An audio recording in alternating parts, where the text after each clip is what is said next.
Hello? Hello? Dad? Oh, my dearest father. Bakit ka napatawag? Where the hell are you, Ray?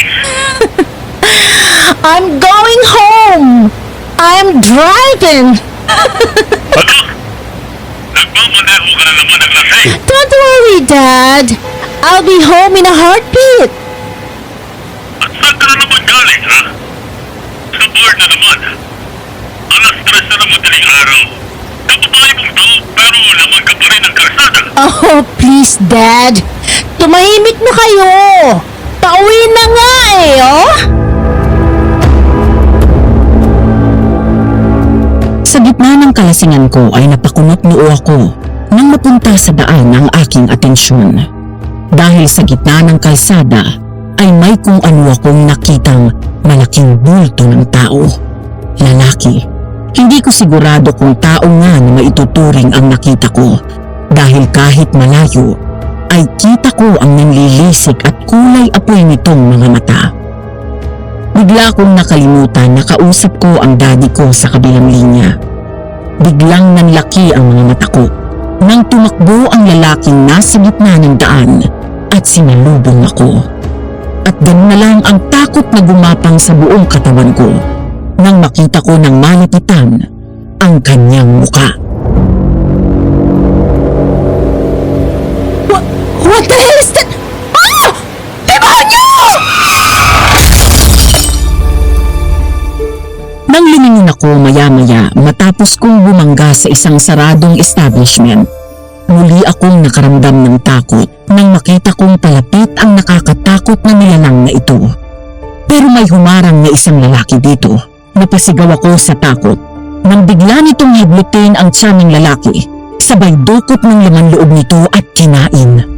Matapos yun ay nawalan ako ng malay at nagising na lang ako na nasa ospital na. Dad? Mabuti naman at nagising ka na dahil naghihintay sa'yo mga pulis. Ano ka ba, Rain? Kailan ka ba titino, ha? Pangatlong DUI mo na to. 26 ka na. Hindi ka ba nahihiya sa pinagkagawa mo? I'm okay, Dad. Masakit lang ang katawan ko pero maayos naman ang kalagayan ko. Thank God I'm still alive.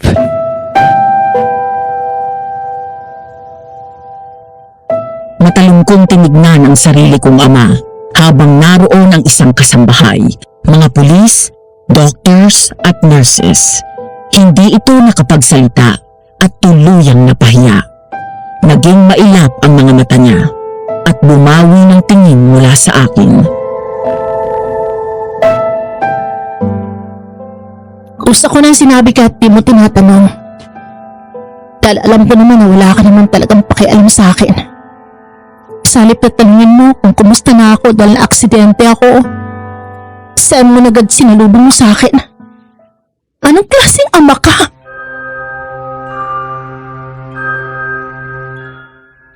Kahit na nanghihina at medyo nahihilo pa, ay tumayo ako sa hospital bed. Pilit akong pinigilan ng mga doktor at bantay ko, pero wala silang nagawa nang hugutin ko ang IV na nakakabit sa kamay ko.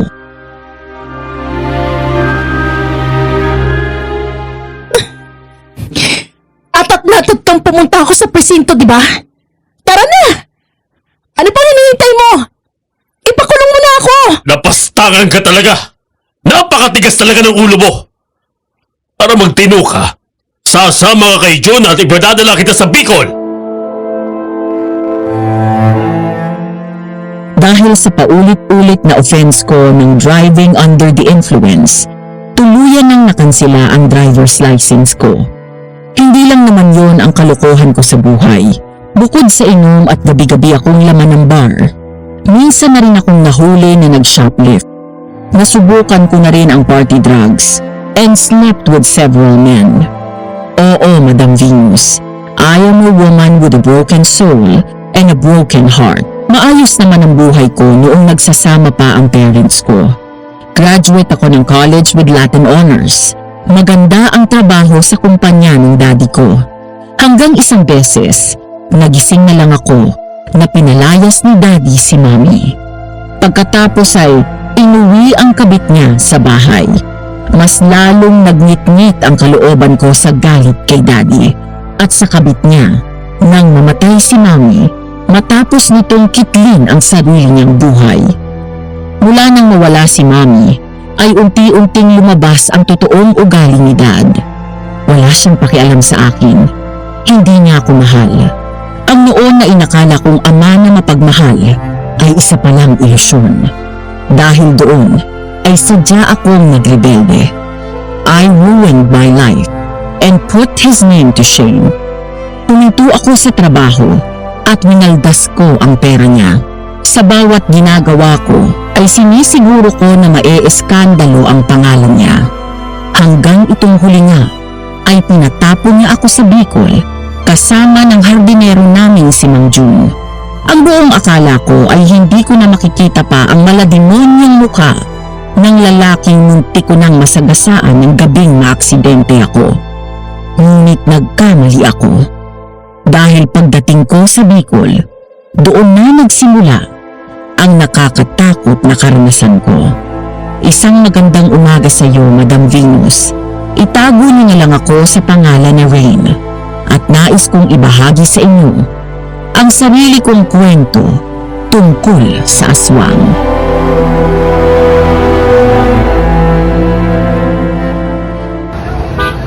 Ma'am Rain, dito po tayo.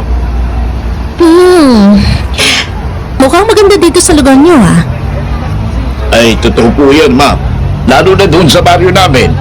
Maganda ang paligid, presko at may malapit na ilog. Yun nga lang, ma'am, pagpasensyahan nyo na ang tutuluyan namin doon dahil sa kubo lang kami nakatira. Ayos lang. Basta may matutuluyan.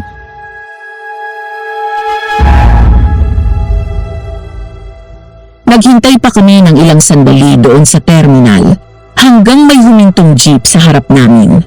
Isang lalaki ang sinalubong ng ngiti si Mang Jun at nagmamadaling bumaba saka lumapit sa amin.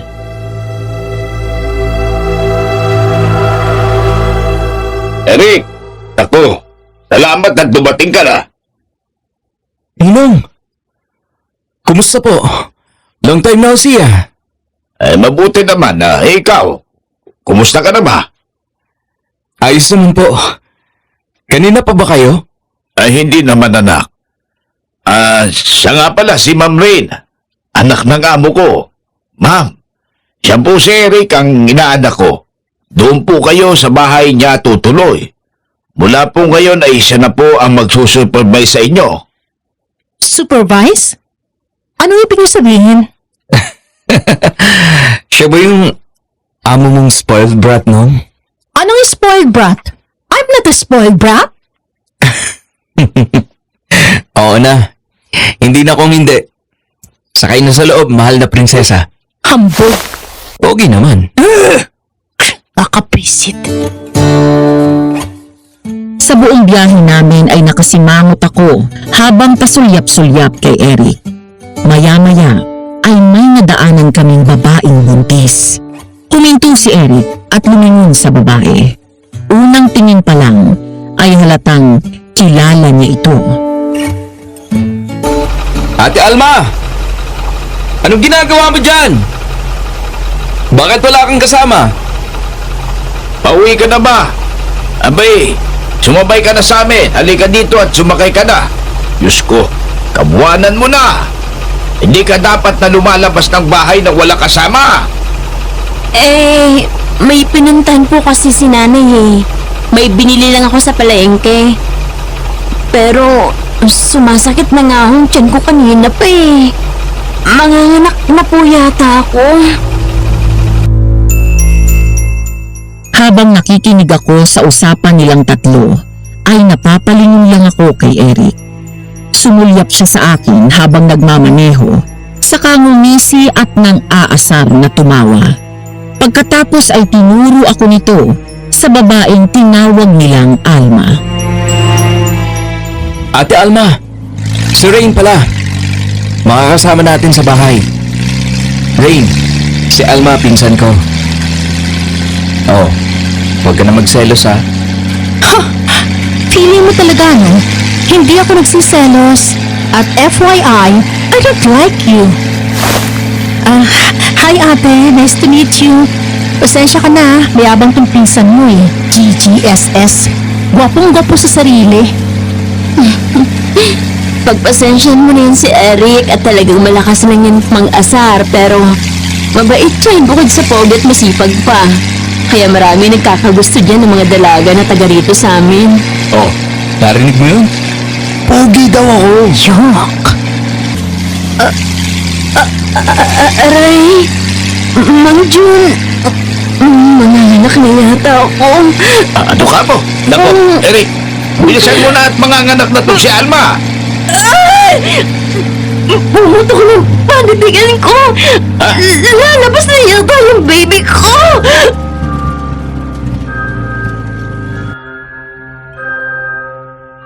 Maging ako'y nataranta sa sinabi ni Alma. Mabilis na tinabi ni Eric ang jeep at nagmamadali itong lumipat sa likod. Pinahiga nito si Alma sa sahig ng jeep at ginawang unan ang bag ni Mang Jun. Pagkatapos ay tumingin si Eric sa akin. Rain! Halika dito, tulungan mo ako! Oo.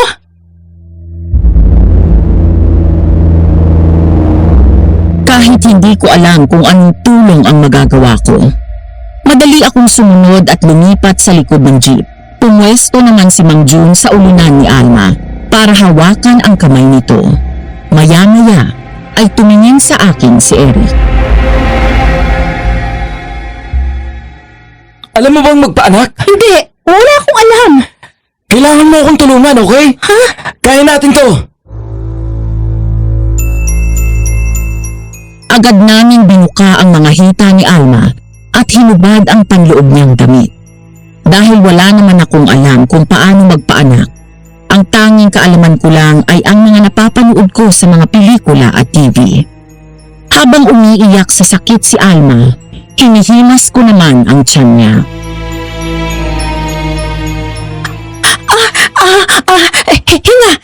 Hinga ka sunod-sunod. Konting iri lang, Tudal. Nasa bumadagan ang ulo ng baby mo. Sige, hinga. Yan, ganyan. Ate, kapag handa ka na, umiri ka na! Ready na ako. Isang malakas na ero lang, ate! Yan, ganyan. Sige, kaya mo yan. Kaya mo yan. Konti na lang, ate!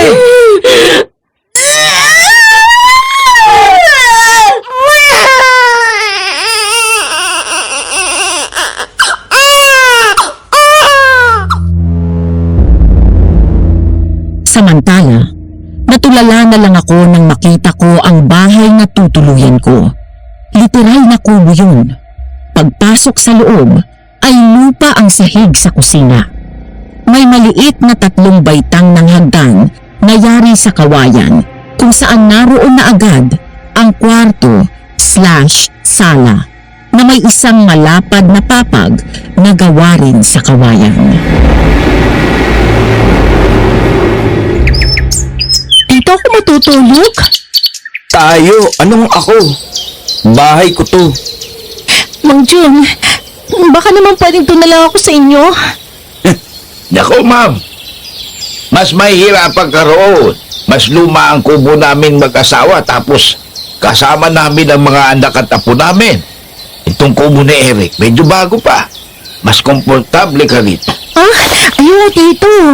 Baka mamaya gapangin ako dyan eh. Ako? Gagapangin ka? Gusto mo ba? Yuck! Over my dead gorgeous body. Baka nga ikaw ang gumapang sa akin. GGSS ka talaga!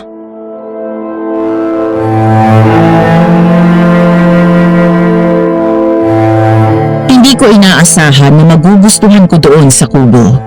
Noong unay inaakala ko na mainit sa loob, ngunit malamig at presko naman dahil na rin sa maraming puno at halaman sa paligid. Maraming tanim na magagandang halaman at bulaklak sa bakuran ni Eric. Pati mga gulay ay mayroon siyang tanim. Nang sumapit ang alas 5, unti-unti nang nababalot ng dilim ang labas, habang si Eric ay abala sa ginagawa sa kusina.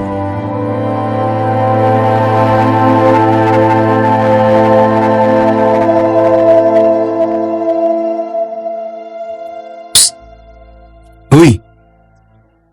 Halika dito. May pangalan ako, no? Anong huy? Dali na, lapit na. Ano ba kasi yon? Marunong ka ba magluto? Oo naman. Saing. Sa rice cooker. Oh, tuturuan kita magsaing dito sa panggatong ha. Ba't ba kasi akong pagagawin mo yan? Aba, Miss Bratinella, hindi ka nandito para magbakasyon at magbuhay prinsesa. Ang bilin sa akin ay turuan ka ng mga gawaing bahay. Kaya yun ang gagawin mo mula bukas. Ikaw ang maglalaba, mamamalansya ng damit mo, at damit ko. Ikaw ang magluluto, maglilinis dito sa bahay. Excuse me? Ano ako, alila mo? Oo. Kaya makinig kang mabuti sa akin dahil ayoko sa lahat ay sunog ang pagkain. Ganito kung paano magpaningas ng apoy.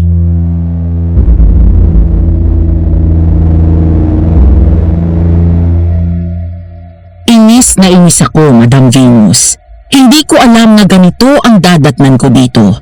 Kung alam ko lang na gusto kong gawing alila ng daddy ko, tumakas na lang ako at lumayo sa lahat. Lalo pang naging malala ang sitwasyon ko dahil sa hambog na si Eric. Matapos akong turuan ito sa kusina, ay tinuruan naman niya akong magluto gamit ang panggatong. Matapos nitong magsaing ay nagprito ito ng isda at nagsapaw ng talbos ng kamote sa sinaing. Nang maghain ito sa mesa, napatitig na lang ako sa pagkain. Hindi ako nag-iinarte, Madam Venus. Pero pinalaki kasi ako ng mga magulang ko na hindi ganitong ulam ang hinahain sa akin.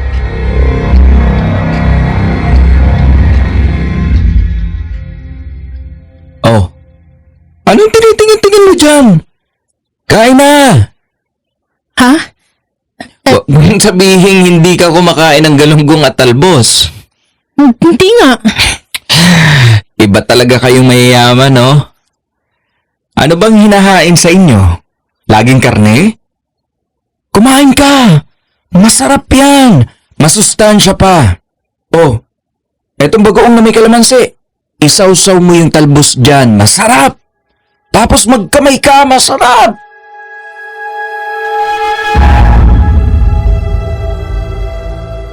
Sinunod ko si Eric. Kahit na naiilang ako kung paano ito kumain. Nakataas ang paa, nakakamay at hinihigop ang kanin. Parang gusto kong mawala ng gana. Pero gutom na rin ako at wala naman akong ibang pwedeng kainin. Nang matikman ko ang galunggong ay namilog ang mata ko. Napatingin ako kay Eric nang matawa ito.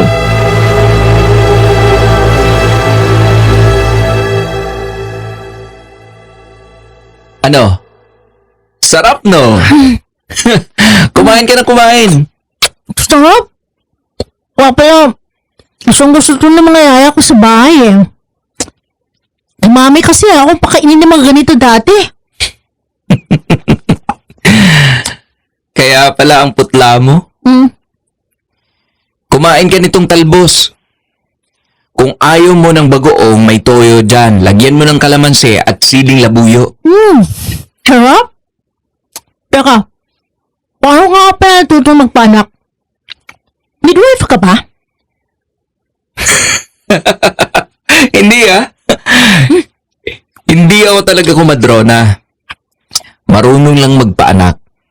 Natuto ako kay mama nung nabubuhay pa siya. Siya kasi talagang kumadrona. Kapag magpapaanak siya, ako ang palaging kasama niya dahil nag-iisa naman ako at wala akong kapatid na babae. Ayun, saka kasama ko sa kanya natuto ako.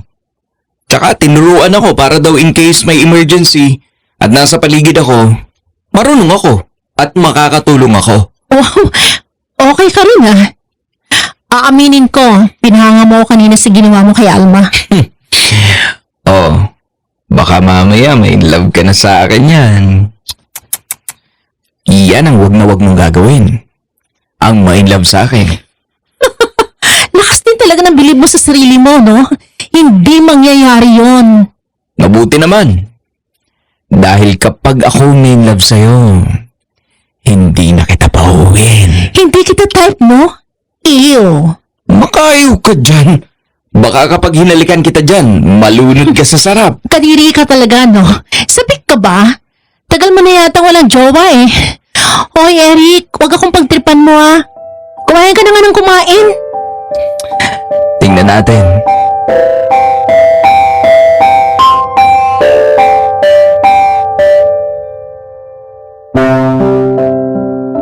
Alam kong maaga pa, pero naaaalimpungatan na ako dahil sa mga huni ng ibon sa labas. Hindi ko na namalayan kung anong oras ako dinalaw ng antok. Hindi ako makatulog kagabi dahil masyadong matigas at masakit sa likod ang papag na kawayan. Habang si Eric, na nakahiga sa lapag, ay mahimbing ang tulog at naghihilik pa. Kaya naman, hindi ko magawang idilat ang mga mata ko.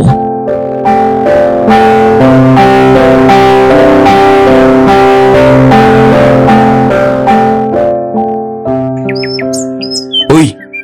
Rain! Gising na, uy! Uy! Ano ba? Ang aga pa, oh. Mamaya ka na magising.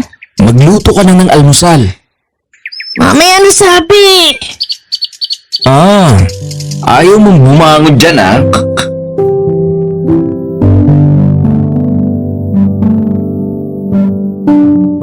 Bigla akong nagising nang wala sa oras, nang maramdaman ko na bigla akong binuhat ni Eric. Nagpumiglas ako, pero hindi man lang siya natinag. Pagkatapos ay dinala niya ako sa likod bahay, saka binaba sa damuhan, sabay buhos sa akin ng isang timbang tubig.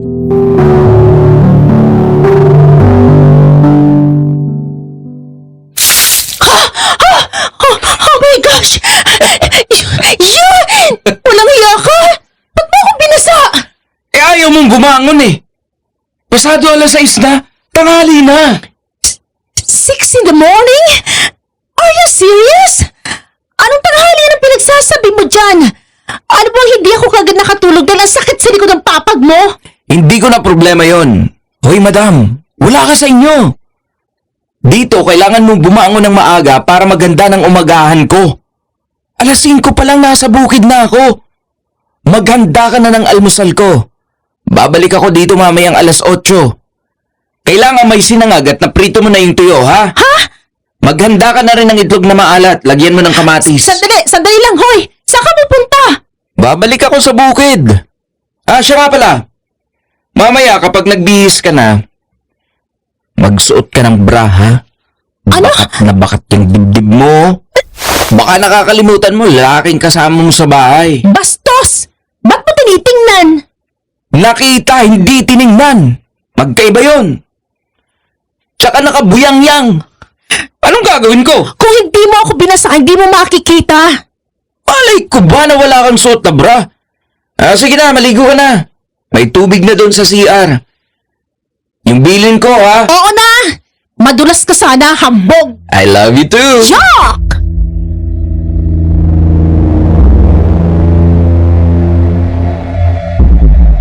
Dahil binasa na rin lang ako ni Eric, wala na akong nagawa kung hindi ang tuluyang bumangon at maligo. Hanggang ngayon ay naiilang pa rin ako sa banyo nila na nasa labas ng bahay. Gawa lang sa pawid yun at parang anumang oras ay may pwedeng sumilip sa akin. Pero kailangan kong masanay sa ngayon dahil hindi ko alam kung hanggang kailan ako mananatili dito. Nang matapos akong maligo at makapagbihis, ay agad akong lumabas ng banyo. Ngunit,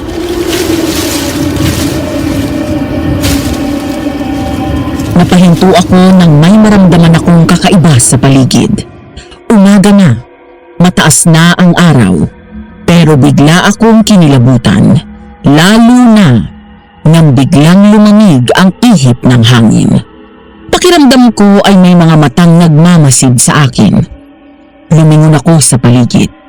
Bukod sa mga puno at mga halaman, wala na akong ibang nakikita pang tao doon. Ang mga kapitbahay namin ay medyo malayo mula sa kinatatayuan ng kubo ni Eric. Napakislot ako sa gulat nang may marinig akong nakakatakot na bulong sa aking tenga.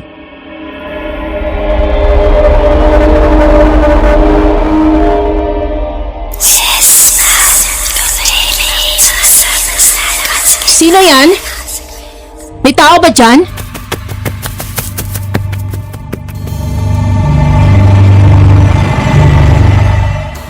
Bigla na naman akong napalingon nang marinig ang mabilis na yabag ng mga paa na yun na tumatakbo palayo. Agad kong hinanap ang pinanggagalingan nito, ngunit wala akong makitang tao. Lalo akong nakaramdam ng takot. Hanggang sa... Rain? Tao po! Nandyan na!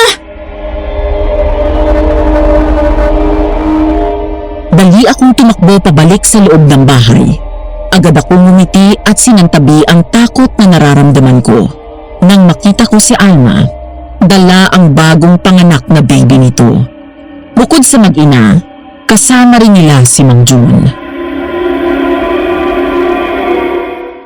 Ay! Kayo pala yan! Pasok kayo! Palalabas lang namin ng ospital. Sabi ko kay Mang Jun, dumaan muna kami dito bago umuwi. Oh, kumusta ka na? Naku! Ang cute naman ng baby girl mo! Kamukha mo! Salamat. Anong name niya? Erica Rain. Sinunod ko sa pangalan niyo ni Eric dahil kayo ang nagpaanak sa akin. Kung wala kayo, baka nalagay na sa peligro ang buhay namin ng mag-ina. Kaya rin ako pumunta dito para magpasalamat ng personal sa'yo. Naku, bakit sa akin? Nag-assist lang naman ako eh. Kay Eric ka magpasalamat. Pero salamat dahil pinangalan mo sa akin ng baby mo. Sarap pala sa pakiramdam. Parang ang laking bagay na ginawa ko. Malaki naman talaga dahil iniligtas niyo ang buhay namin. Mamaya kakausapin ko si Eric pagpunta niya sa bahay. Alam ko naman na nasa bukid yun eh. Kumusta naman ang unang gabi mo dito? Hindi ako masyadong nakatulog sa gabi eh. Hindi pa po ako sanay humiga sa papag. Tsaka, ayun, lagi kami nagbabangayan ni Eric. Paano napakahambog kasi? Tapos kumakautos eh. Magpasensahan mo na yung batang yon at sadyang maloko talaga yon. Dating sundalo yon kaya medyo stricto. Pinagluluto nga ho niya ako. Tinuruan niya ako kagabi magpabaga ng kalon. Kaya lang di ko natandaan natang sinabi niya. Yun lang pala eh. Huwag kang mag-alala. Tuturuan ka namin. Maangas lang talaga yun si Eric minsan, pero mabait yun. Baka nga magkagustuhan pa kayo eh. Ah, naku! No way! Oh, halika na at turuan na kita na makapagluto ka na. Baka bumalik yun nang hindi ka pa nakakapagluto at magalit yun. Ayaw sa lahat ni Eric yung nahuli sa oras. Mang Jun? Nasaan na ang pamilya ni Eric? Maagang naulila yan sa mga magulang niya. Kaya ako ang nagpalaki sa kanya. Kaya't parang anak ko na rin ang turing ko dyan sa batang yan. Ang asawa at anak naman niya napatay. Habang wala siya sa bahay at nasa isang misyon. Pinasok ng masamang loob ang bahay ng kanyang mag-ina at pinatay. Nang malaman ni Eric ang lahat, agad siyang muwi at hinanap ang mga sospek. Pinatay niya rin yun. Kaya narilib siya bilang sundalo at nakulong ng ilang taon. Mula noon pinagyaman na lamang niya ang lupain niya at nagsaka. Ganun po ba?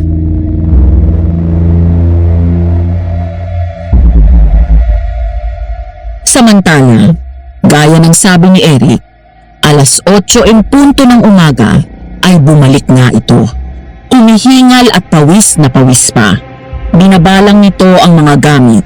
Pagkatapos ay naghilamos at naghugas ng kamay. Patay mali siya naman ako at kumilos ng kaswal na parang wala akong nalaman tungkol sa buhay nito.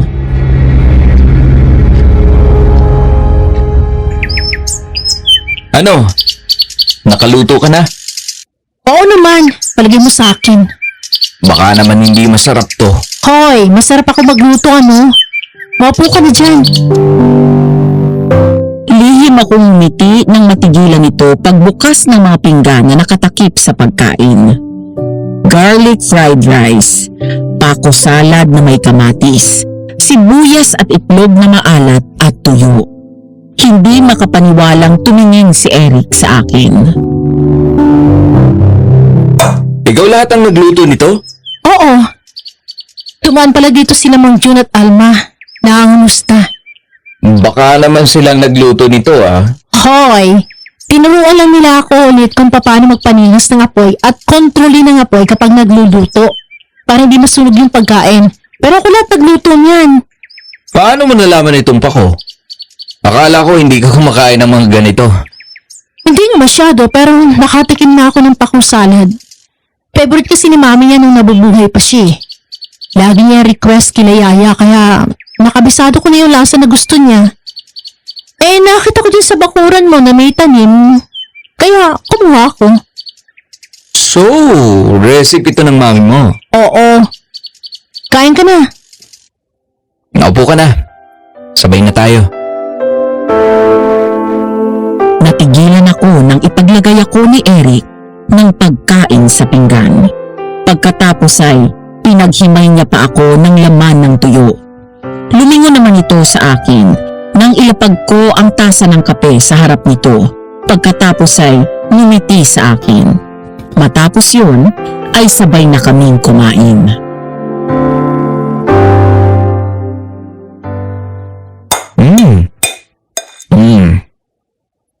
Ang sarap ng salad mo ah.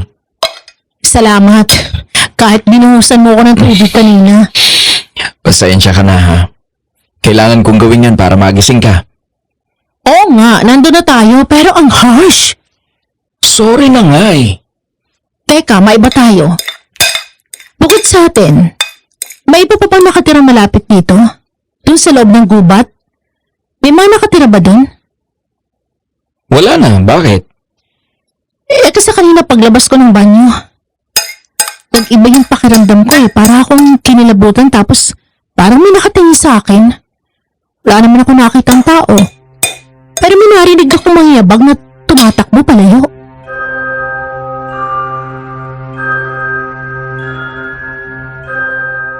Biglang kumunot ang noo ni Eric at sumeryoso ang mukha. Huminto ito sa pagkain, sabay lingon sa labas ng pinto at muling ibinalik sa akin ang tingin.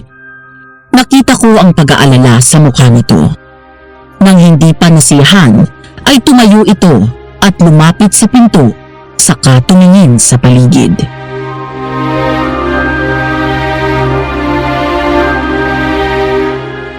Hayaan mo bukas. Hintayin mo ako makabalik dito galing sa bukid. Tsaka ka maligo. Para may magbabantay sa'yo. Sige, salamat.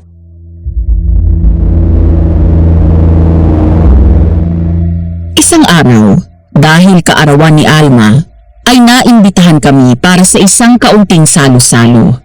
Pumunta kaming dalawa ni Eric at nakisaya. Mula nang dumating ako, sa kabila ng mahigpit na pagtuturo sa akin ni Eric ng mga gawaing bahay at malaasot pusang pakikitungo namin sa isa't isa. Iyon pa lang ang araw na talagang nag-enjoy ako doon. Masarap ang mga pagkain na hinanda ng nanay ni Alma. Bukod doon, ay may alak din na pinag-aagawan pa namin ni Eric dahil pigil ito ng pigil sa akin na uminom. Natukso kami tuloy ng wala sa oras at sinabing para daw kaming mag-asawa. Kaya hanggang pag-uwi ay hindi kami nagkikibuan. Uy, galit ka pa rin ba? Oo, kaya huwag mo akong kausapin ha. Minsan na nga lang ako mag-enjoy eh. Bakit ka ba pinatapon dito? Di ba dahil sa alak? Tapos iinom ka na naman? Konti lang naman eh. Kahit na konti. Saan ka ba natutong uminom? Di ba sa pagtikim ng pakonti-konti? Oo na, sige na. Dami na naman sinasabi.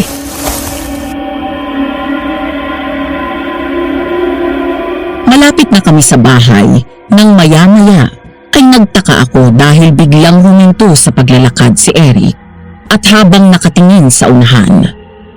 May bahid ng takot at pag-aalala sa mukha nito kaya nilingon ko ang direksyon kung saan siya nakatingin. Sa unahan namin ay may isang malaking lalaki. Sa itsura nito ay hindi ako sigurado kung tao ba ang nasa harap namin. Nakakakilabot ang mukha, matangkad ito, maskulado ang katawan, maitim ang balat, at mahaba ang hanggang balikat na buhok nito. Ang mga mata nito ay kulay apoy, nanlilisik at matalim ang tingin sa amin. Ang mga kuko nito ay mahaba at matalas, gayon din ang mga pangil nito. Maya-maya ay mabilis na bumalik ang alaala ko nang gabing na aksidente ako.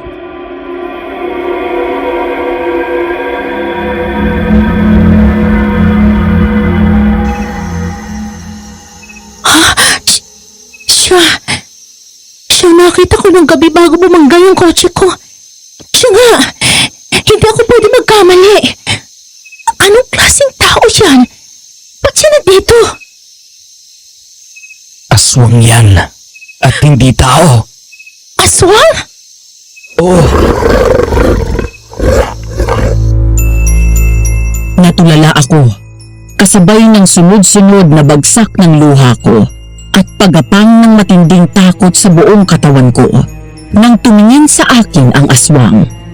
Naalala ko ang takot na naramdaman ko ng gabing yun matapos siyang sumugod sa akin. Ang sinapit ng biktima nito na dinukot niya ang laman loob. Biglang nagulo ang isip ko. Anong ginagawa ng aswang na yun sa Bicol? Ang lawak ng buong Pilipinas. Bakit dito pa kami muling nagtagpo? No! Layuan mo ako! Layuan mo ako! No! Rain! Rain! Rain, pakinggan mo ako. Huwag kang matakot dahil kasama mo ako, okay? Doon ka sa gilid at magtago ka. Kapag nalagay yung sitwasyon sa alanganin, tumakbo ka na! Anong gagawin mo? Hindi kita iiwan dito! Hoy! Eric! Eric, hoy! Huwag ka lumapit sa kanya! Pero hindi nakinig si Eric at tuluyan pa rin bumaba ito. Bukod sa baril, ay may nakasukbit ding itak sa bewang ito. Nakita ko ang takot sa mga mata nito, pero hindi sapat para mabawasan ang katapangan na harapin ang nilalang na yun. Ilang sandali pa ay nagsimulang humakbang ang aswang palapit sa amin. Eric! Mag-iingat ka! Eric! Takot at labis na pag-aalala ang naramdaman ko nang sumugod ang aswang kay Eric. Mas matangkad at malaki ang katawan nito. Isang maling kilos ni Eric ay maaari nitong ikamatay. Wala akong nagawa kung hindi ang maghintay at manood na lang sa tabi. Hindi ako madasalin. Inaamin ko na sa dami ng nagawa kong kasalanan, hindi man lang ako lumapit sa Diyos. Galit ako sa Kanya dahil hinayaan niyang masira ang pamilya ko. Hinayaan niyang mawala ang mami ko. Pero nang gabing yun, natagpuan ko ang sarili ko na umiiyak at umuusal ng panalangin. Nagmamakaawa sa Diyos na pakinggan ang aking dasal.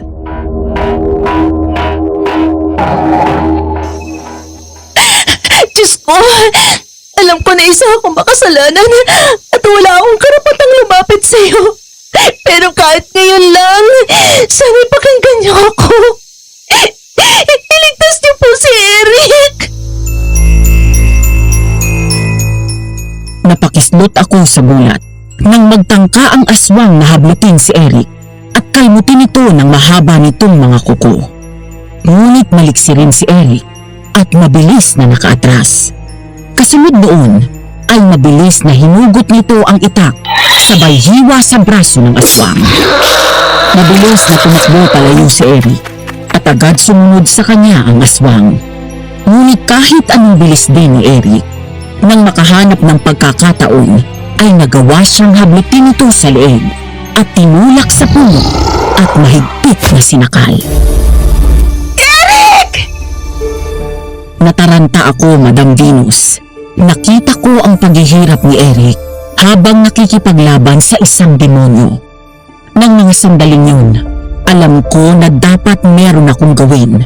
Hindi ako pwedeng tumayo lang doon at panuorin na unti-unting pinapatay ng aswang si Eric. Dali akong lumingon sa paligid. Naghahanap ng maaaring gamitin laban sa aswang. Hanggang sa may makita kong isang sirang kareta o yung kinakabit sa likod ng kalabaw. Madali kong kinuha yon at tumakbo palapit sa aswang. Bitiwan mo siya, demonyo ka! Lumingon ang aswang sa akin at bago pa ito makaiwas, ay malakas ko itong binangga ng kareta sa binti. Dahil doon, nabitawan nito si Eric. Ngunit sa akin napunta ang atensyon niya. Hindi nito ininda ang ginawa ko. Sa halip ay humarap siya sa akin. Sabay hablot sa akin sa braso at hinila ako palapit. Nanginginig ang katawan ko sa labis na takot na nararamdaman ko. Nang nakita ko nang malapitan ang kanyang muka. Literal na demonyo ang nasa harap ko. Napasigaw ako nang ngumisi ito at tumawa habang titig na titig sa akin.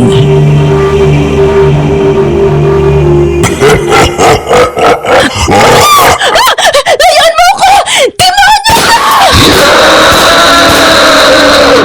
Bigla akong binitawan ng aswang matapos ang sunod-sunod na putok ng baril na yon.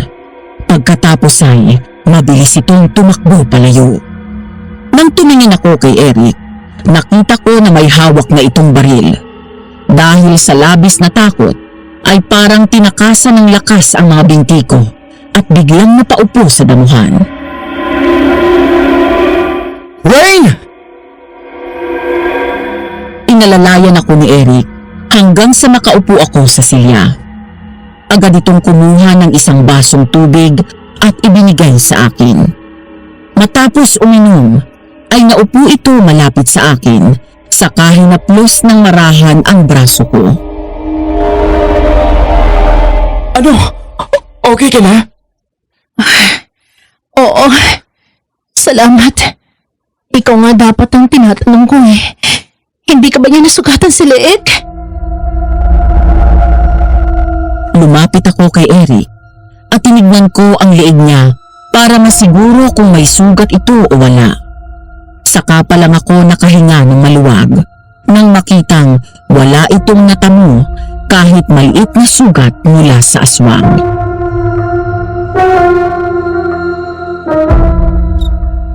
Ayos lang ako.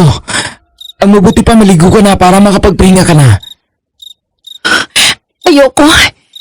Natatakot akong lumabas baka bumalik yung aswang. Babantayin kita. Hindi naman makakapasok yun dito sa bahay. May mga pangontra na nakasabit sa buong bakod. Matagal nang sumasalakay ang aswang na yan. Ang paniniwala ng mga taga rito, nakatira siya sa ilog.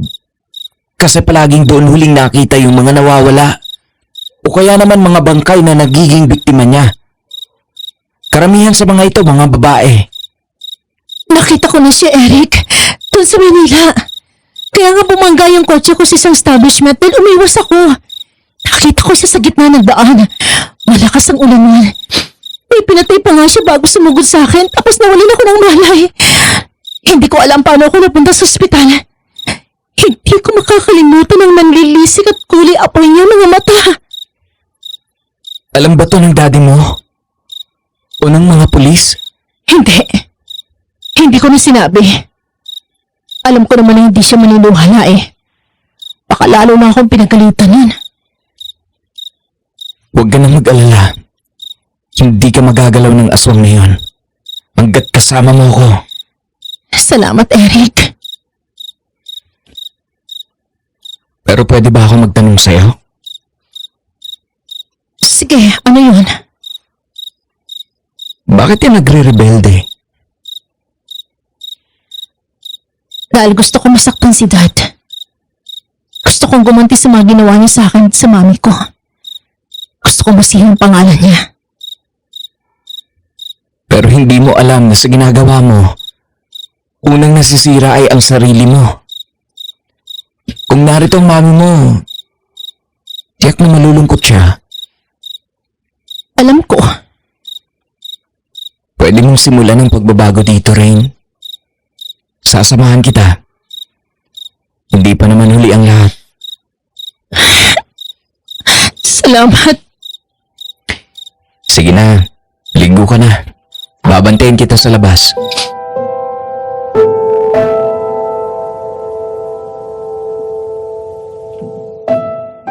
Pag-akyat ko sa kwarto, natigilan ako nang makita ang matres sa ibabaw ng papag. Hindi lang yun, may kobre kama na rin, kumot at punda ang mga unan. Hindi makapaniwala na lumingon ako kay Eric. Natatawa na sumunod ito sa akin.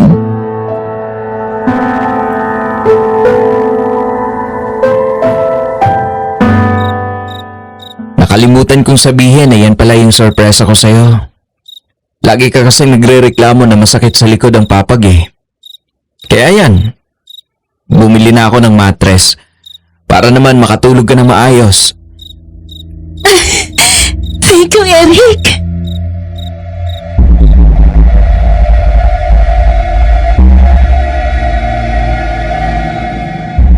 Dahil sa matres na binili ni Eric, paghiga ko pa lang ay agad akong nakatulog. Medyo nasanay na rin akong gumising ng maaga at magluto gamit ang panggatong. Pasado 8:00 na ng umaga at kababalik lang nito galing sa bukid.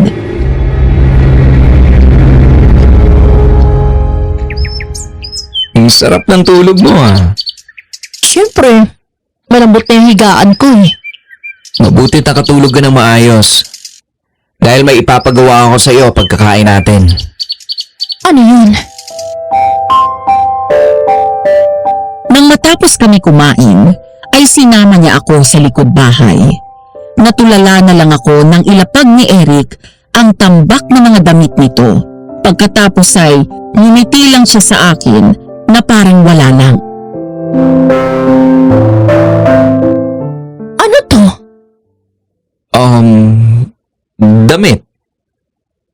Mga damit ko. Oo, alam ko damit. Pero ano gagawin ko dito? Huwag mong sabihin. Tama. Lalaban mo yan. Eh, nasa ng washing machine mo? Wala ako nun. Tsaka hindi mo alam na madaling makasira ng mga damit yun. Kaya ang gagawin mo, kukusutin mo lahat ng yan. Etong sabon, bleach, pangtanggal sa mancha at brush.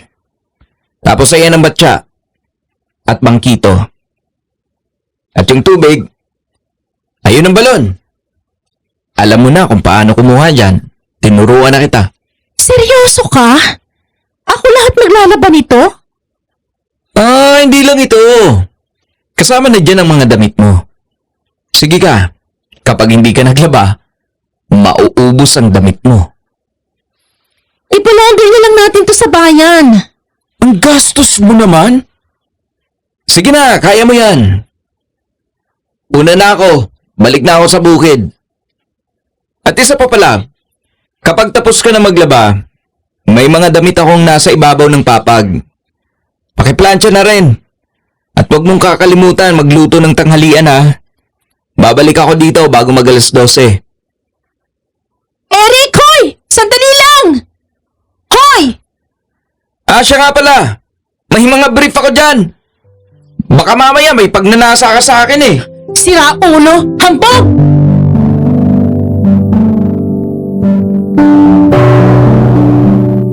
Habang naglalaba ako, ay hindi ko napigilan ang sarili ko na maiyak. Aping-api ang pakiramdam ko. Parang pinagkakaisahan ako ni Eric at ng tadhana. Ito na yata ang kabayaran ko sa mga ginawa kong kalokohan. Maya-maya ay dumating si Alma, kasama si Baby Erica at ang nanay nito.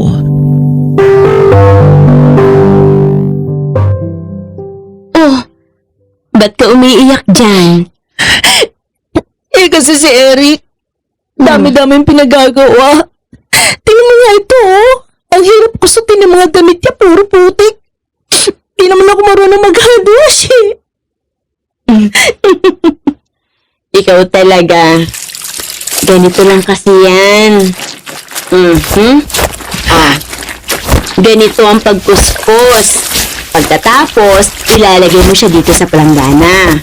Kapag hindi mawala ang dumi, gamitan mo nitong brush para mabilis maalis. Tapos, itong bleach, gamitin mo lang to sa mga puti, ha? Huwag na huwag sa dikolor at baka kumupas ang kulay. Lagot ka dun. May araw din sa akin lalaki yan. Masasanay ka rin. Hindi ko alam kung paano ko nagawa, pero habang naglalaba ay nakapagluto ako ng tanghalian namin bago umuwi si Eric. Saglit siyang umidlip at nang magising ay tinulungan niya na ako sa paglalaba. Nangaasar pa dahil nakuha niya ang panty ko at siya ang nagkusot nito. 5:00 pasado ng hapon, nagpaalam ito na lalabas sandali habang ako naman ay namamlansya ng damit nito. Dahil may nakasalang na rin ako sa kala ng mga sandaling yun, tumakbo ako sa kusina nang marinig na umapaw ang pinakukuluan kong sabaw. Hindi sinasadya na naiwan ko ang plancha sa ibabaw ng damit nito at tuluyan yung nawala sa isip ko. Hanggang sa ilang sandali pa, humahangos na pumasok si Eric.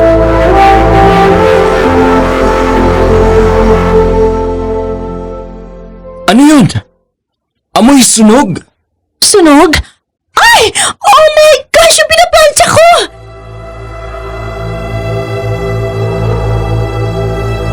Agad akong tumakbo pabalik sa kwarto at nakita ko na lang na umuusok ang damit.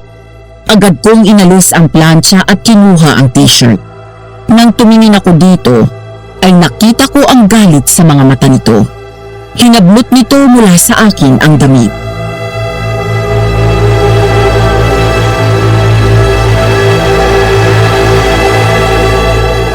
Ano ba? Wala ka namang gagawing tama? Sorry. Napatakbo kasi ako sa kusina dahil baka masunog yung niluluto ko. Ang simpleng gawain, hindi mo naman magawa ng tama. Alam mo ba ang paborito ko to? Dahil ito ang huling regalo sa akin. Sorry na ako, di ba? Sabi ko hindi ko sinasadya. Sorry. Pero gusto ko ipaalala sa'yo na hindi mo ako alila dito. Kaya magdaan-daan ka ng pagsigaw-sigaw sa akin. Sinusunod ko naman ang sinasabi mo ah. Gusto mo magluto ako, nagluluto ako. Gusto mo maglaba ako, naglalaba ako kahit di ako marunong. Nakita mo ba mga kamay ko, ha? Nakita mo ba mga sugat dyan? Ha? Pagod na ako, Eric. Hindi ko alam kung ba't para kong tanga sunod-sunuran sa'yo.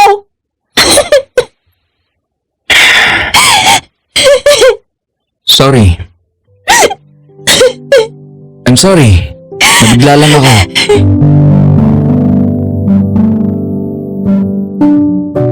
Dahil sa sama ng loob, ay tumakbo ako palabas ng bahay. Kahit na tinatawag ako ni Eric, ay hindi ako huminto man lang o lumingon. Tumuloy ako sa pagtakbo hanggang sa nakarating ako sa ilog. Doon ako umupo sa isang malaking bato at umiyak. Para akong bata na nagsi-self-pity, Madam Venus. Namimiss ko na ang dati kong buhay na maayos at may mga gumagawa ng lahat para sa akin. Lalo akong naiyak nang makita ko ulit ang mga kamay ko na sugat-sugat dahil sa paglalaba kanina. Maya-maya ay bigla akong napaatras nang mula sa ilalim ng tubig ay may lalaking umahon.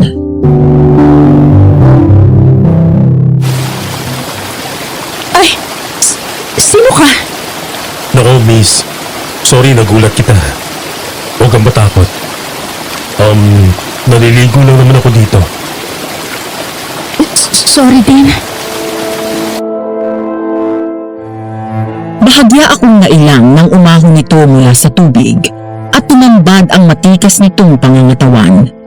Mukhang alaga sa gym ang lalaking ito. Medyo sunog ang balat. Gwapo at pangmodelo ang tipo. Lalong nakadagdag sa lakas ng dating nito ang hanggang balikat na itim nitong buhok. Nasundan ko siya ng tingin nang umupo ito sa isang bato katabi ng kinauupuan ko. Saka nilahad ang kamay sa akin.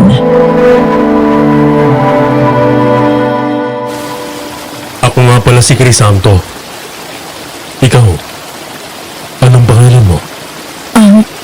Rain, Ang gandang pangalan. Ulan.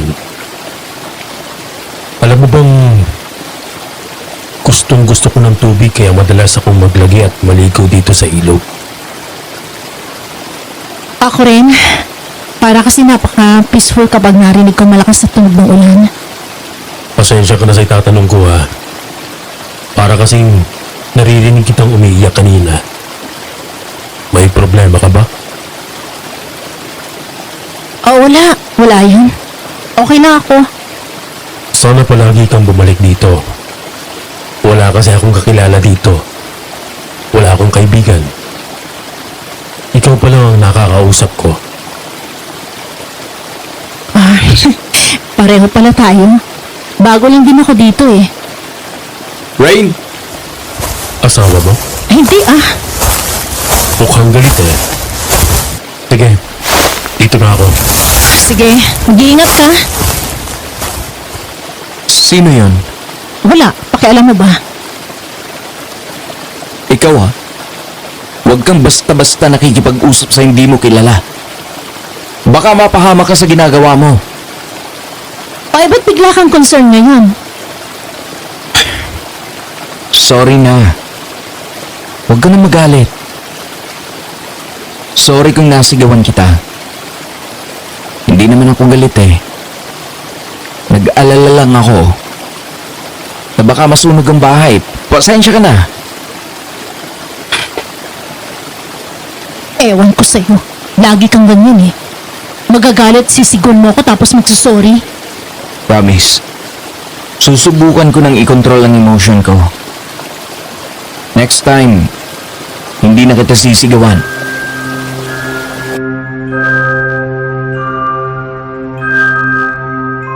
Dahil nagtatampo pa rin ako sa kanya, hindi na ako sumagot pa hanggang sa napalingon ako kay Eric nang kunin nito ang kamay ko at hinawakan. Natigilan ako at napaisip, Madam Venus. Kanina, nang magdaop ang mga palad namin ni Crisanto, ay wala akong naramdaman. Pero ngayon, na si Eric ang may hawak ng kamay ko, ay parang bumilis ang tibok ng puso ko. Kinabahan ako sa hindi malaman na dahilan, lalo na nang bahagya niya yung tinisil.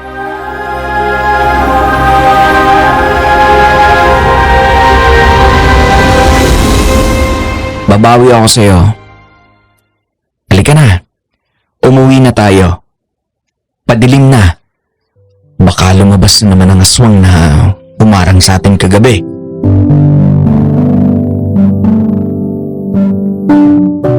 Nang hilahin ako ni Eric ay nagpatangay na lang ako. Hindi ko nga binawi ang kamay ko at hinayaan ko lang siya na hawak ito hanggang sa makarating kami sa bahay. Pagdating ko doon ay nakahain na rin ang mesa. Parang natunaw ang galit ko nang magtagpo ang tingin namin at ngumiti ito. Lalo na nang marahan akong haplusin sa pisngi. Kain na tayo? Isang araw ay kinailangan ni Mang June at Eric na umalis at pumunta sa kabilang bayan. Naiwan ako sa bahay mag-isa hanggang sa dumilim na at hindi pa rin nakakabalik si Eric. Dahil hindi pa ako inaantok, naisip kong bisitahin ang phone ko. Minsan kasi ay may signal doon pero nawawala-wala rin madalas. Nang wala akong masagap na signal sa loob ay naisipan kong lumabas. Nabuhayan ako ng loob nang makita na nagkaroon ng signal, kaya agad kong tinawagan ang daddy ko. Hello? Dad? Dad?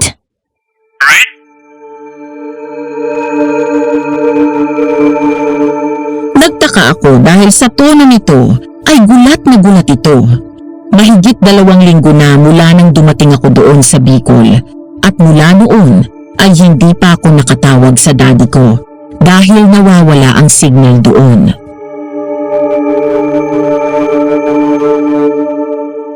Ako nga, Dad. Kumusta ka na? Hanggang kailan ba ako dito?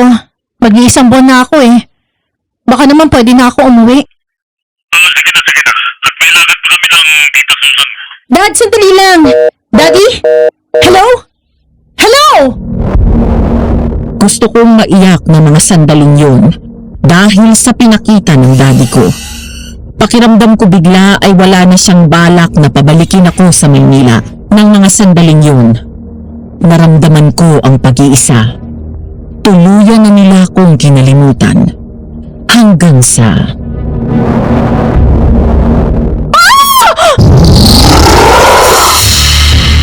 Napasigaw ako sa labis na takot nang biglang lumabas mula sa dilim ang aswang.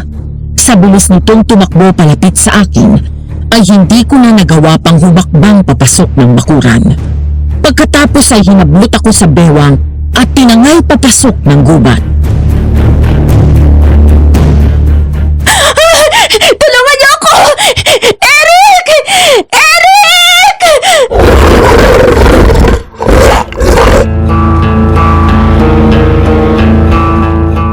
Hanggang sa huminto kami malapit sa ilog. Binaba ako ng aswang at sinandal sa puno habang hawak sa leeg. Nanginginig ako sa takot na pumikit nang ilapit nito ng husto ang mukha sa akin. Takot na takot ako ng mga sandaling yon, Madam Venus. Ang akala ko'y yun na ang katapusan ng buhay ko. Impit akong tumili nang humawak sa pisngi ko ang magaspang nitong kamay.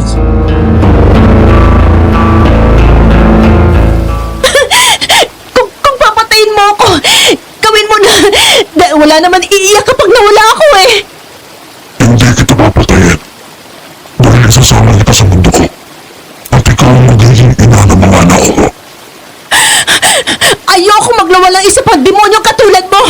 Kaya patayin mo na ako.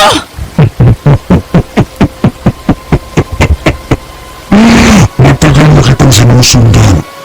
At matagal na rin kitang gustong maangkin. Kaya hindi ko magagawa na patayin ka. Utang ang loob. Kung hindi mo ako papatayin, pagkawalan mo na lang ako. Sasama ka sa akin ngayon din.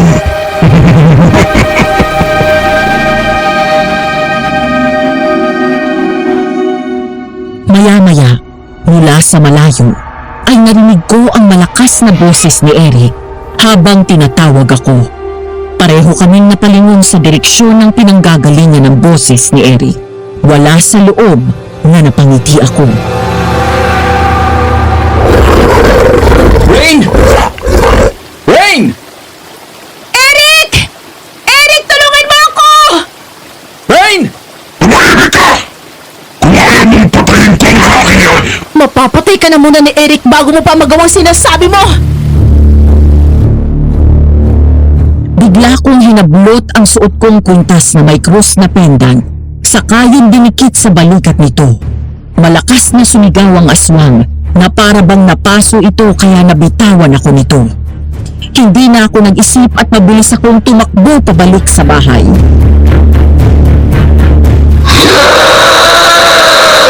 Eric! Eric! Rain! Nasaan ka? Rain! Umiiyak na tumakbo ako ng mabilis.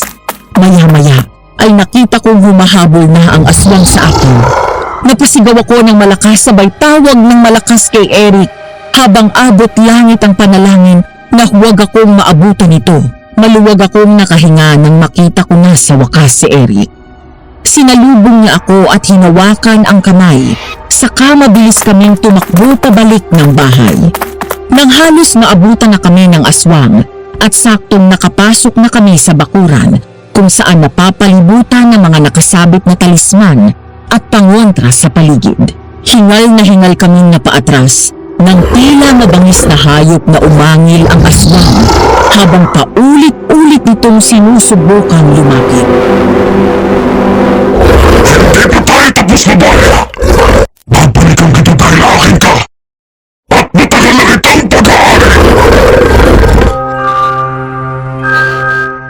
Labis akong natakot sa sinabi ng aswang. Matapos yun, ay mabilis itong tumakbo at sumuot sa kadiliman ng gubat. Takot na takot ako na napaiyak, kaya mabilis akong niyakap ng mahigpit ni Eric. Kinaumagahan, pasado 7:00 na nang magising ako at bumalikwas ng bangon matapos marinig na may kumikilos sa kusina. Nang lumingon ay agad ngumiti sa akin si Eric. Nakahanda na ang mga pinggan sa mesa at nagluluto na ito ng aming almusal.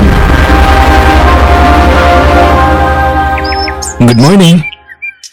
Gising ka na pala. Hindi ka pumunta sa bukid? Hindi na muna. Tapos na naman ang anihan eh. Mula ngayon, pwede na kitang tulungan sa mga gawain dito. Sana ginising mo nila ako para natulungan kita. Mukhang sanay ka ng kumilos dito ah. Okay lang. Hinayaan kitang matulog para naman makapagpahinga ka. Alam ko, natakot ka at na-stress dahil sa nangyari kagabi. Okay na ako. Mag-ayos ka na. Maya-maya kakain na tayo. Agad kong sinunod ang sinabi niya. Matapos yon ay naupo na ako sa mesa. Daig ko pa ang prinsesa na pinagsisilbihan nito. Pati kape ay si Eric na din ang nagtimpla. Dahil doon ay natawa ko. Mula nang dumating ako ay nasanay na ako na siya ang pinagsisilbihan ko. Bakit ka natatawa? Wala.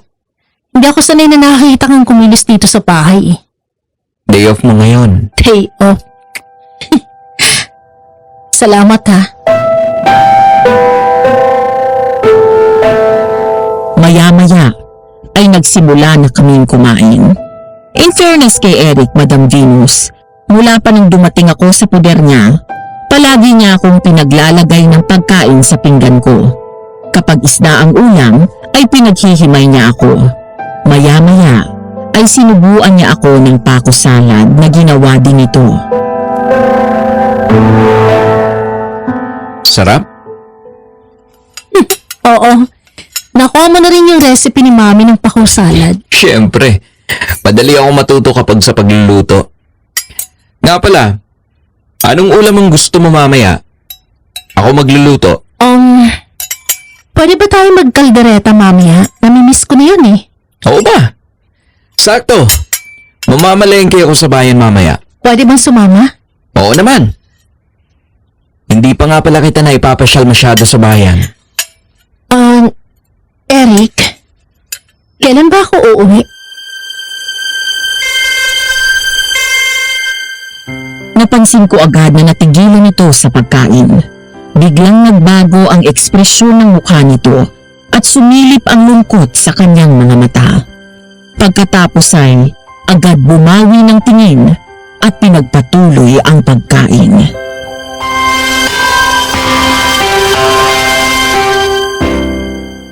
Bakit? Gusto mo na bang umalis? Namimiss mo na ba yung bahay mo doon? Nahihirapan ka na ba talaga na kasama ako? Ang akala ko nag-i-enjoy ka na tumira dito. Ang totoo, di ko alam. Wala lang, naitanong ko lang. Pero wala pa naman akong balak umalis eh. Di ko nga alam kung ibabalikan pa ako sa Maynila. Tumawag ako kagabi kay Dad. Yun ang dahilan kaya ako nasa labas ng matsimpuan ako ng aswang kinuha ako. Tinanong ko si Dad kung kailan niya ako pa uuwiin. Hindi niya ako sinagot at binabaan ako ng phone. Ang mga kaibigan ko naman mukhang kinalimutan na ako. wala na akong babalikan doon. Nag-iisa na ako sa buhay, Eric. Anong nag-iisa? Anong tawag mo sa akin? Kay Ninong June at kay Alma at Erica. Nandito pa kami. Kung ayaw nila sa'yo, dumito ka. Wala nang dumating ka rito. Bahay mo na rin to. Talaga? Di mo ko palalayasin? Aalis ka lang dito kapag ikaw mismong nagdesisyon na umalis. Paano kapag nag-asawa ka na? Asawa? Kailangan pa ba yun? Nandyan ka naman. Ha? Anong sabi mo? Wala. Sige na. Ubusin mo ng pagkain mo. Nga pala, anong sabi sa'yo ng aswang na yun kagabi? Bakit sinabi niya matagal ka na niyang pag-aari? Di ko rin alam. Basta nung bago ko narinig ang boses mo, sinabi niya sa akin, isasama niya daw ako sa mundo niya. Aasawahin ka nun. Pero hindi ako pumayag. Sabi ko nga sa kanya, patayin na lang niya ako. Pero ayaw niya. Nakakapagtaka. Sinabi mo na nakita mo na siya doon pa lang sa Maynila. Tapos sabi niya, matagal ka na niyang pag-aari. Hindi kaya sinusundan ka niya noon pa? Eric, Maynila yun. Hindi naniniwala sa aswang mga tao doon. Maaaring sa inyo na doon pinanganak at lumaki. Pero paano ang mga galing dito sa probinsya? Naalala mo yung sinabi ko sa'yo? Hindi lahat ng nakakausap mo ay tao. Karamihan sa mga aswang ay kayang mag-anyong normal na tao sa umaga. Nabubuhay at nakikihalubilo sa karamihan. Kaya wag kung sino-sino ang nakakausap mo. Lalo na yung lalaking nakilala mo sa ilog. Wala akong tiwala doon. Ito naman no. Wala nga sa isip ko si Crisanto eh. Pinaalalahanan lang kita. Oo na po, hindi na. Bilisan mong kumain para makaluwas na tayo sa bayan.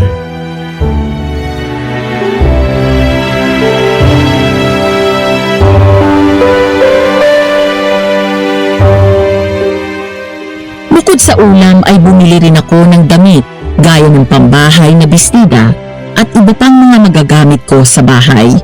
Nagpresenta na akong maghiwa ng mga rekado ng iluluto ni Eric habang pinapalambot ko na rin ang karne.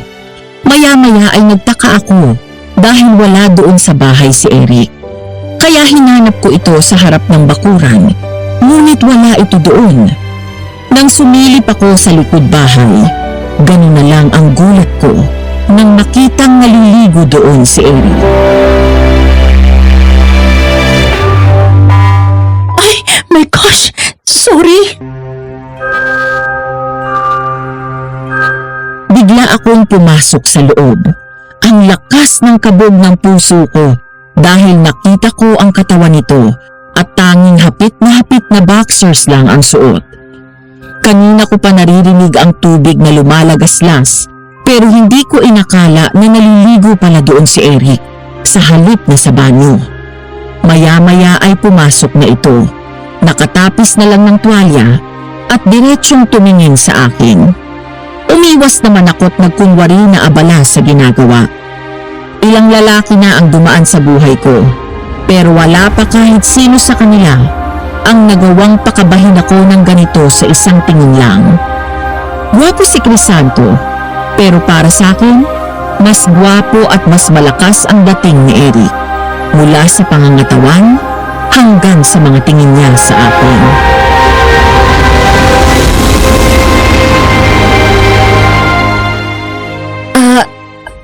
Nakahanda na mga ingredients. Iluluto mo na lang. Malambot na rin yung karne. Sige, salamat. Natigilan ako nang nagkabungguan pa kami nang magkasabay kami sa pag-akyat sana sa kwarto. Naiilang na bumawi ako ng tingin hanggang sa umatras ito at pinauna ako. Maya-maya ay sumunod siya sa akin.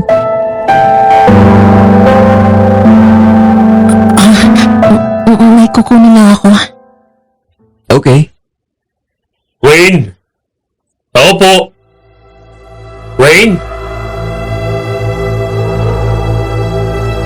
Halos sabay kaming napalingon ni Eric sa labas.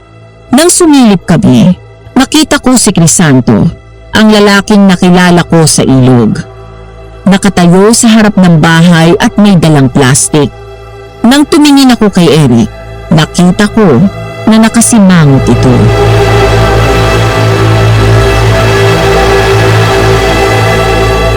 Magbihis ka na. Lalabas lang ako. Hindi ba't sinabi ko na huwag kang makikipag-usap dyan? Eric, nakakaya naman na hindi harapin. Maayos pumunta dito yung tao. Sandali lang naman eh. Wayne? Wayne? Tao po! Sige. Pero wag na wag kang lalabas ng bakuran. Oo. Nagmadali akong lumabas at sinalubong ng ngiti si Crisanto. Bukod sa dala nitong plastik, ay may dala din itong bungkus ng mga bulaklak. Napangiti ako nang makita ang dala nitong bulaklak.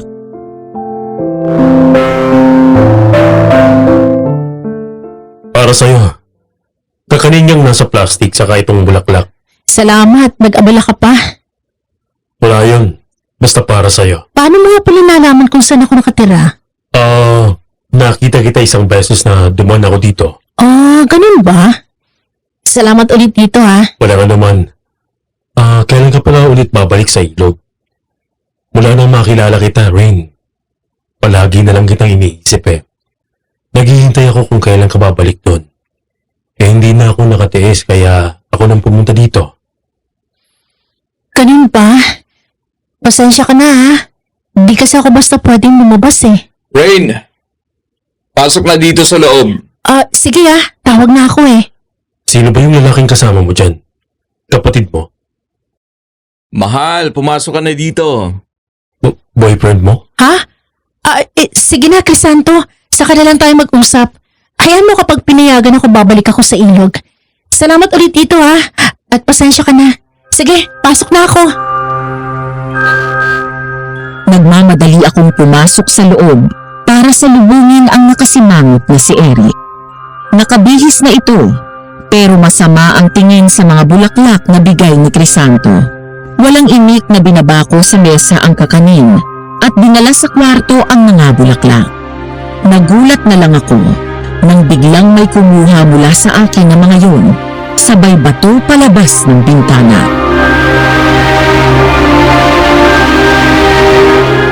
Hoy! Ba't ba tinapos sa labas?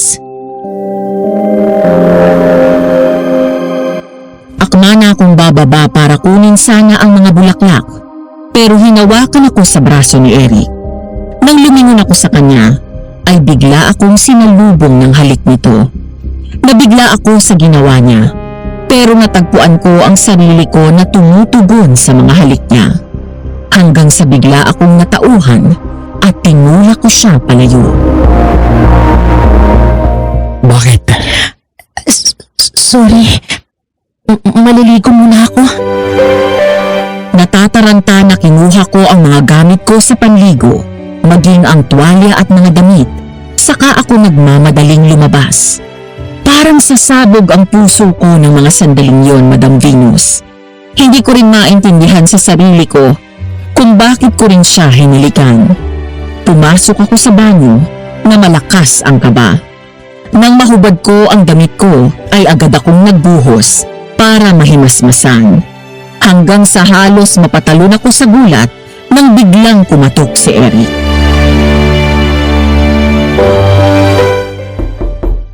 Rain, buksan mo. Eto pang tubig mo. Sandali lang. Nagmamadali akong nagtapis ng tuwalya bago binuksan ang pinto. Abot langit naman ang kaba ko nang magkatinginan kami ni Eric. Matapos niyang isalin ang tubig sa isa pang timba, ay pasimple itong ngumiti sa akin. Palabas na ng banyo si Eric nang matagpuan ko ang sarili ko na humawak sa braso niya. Biglang binitiwan ni Eric ang hawak na timba, sabay halik muli sa aking labi. at hinila pa sarado ang pinto ng banyo.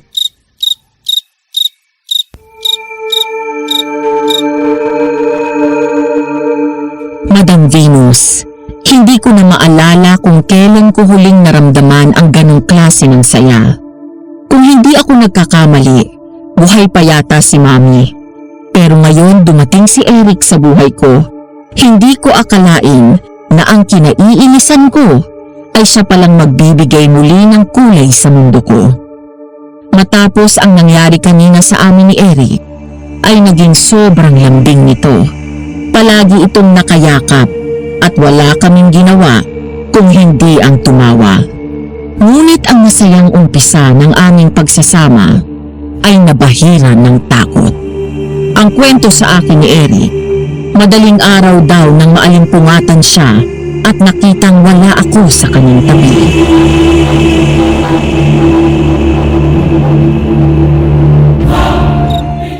Rain? Rain! Nasaan ka? Rain!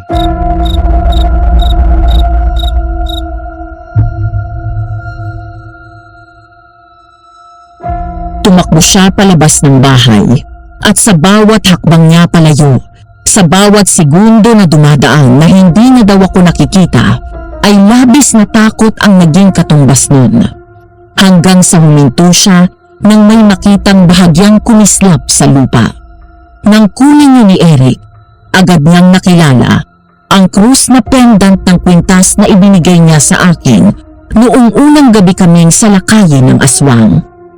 Ilang dita mula doon ay nakita daw ni Eric ang isang kapareha ng tsinelas ko.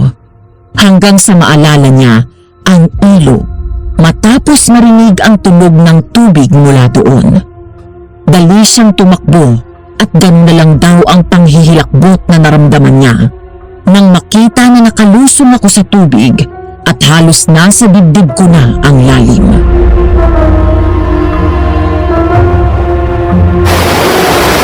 Rain!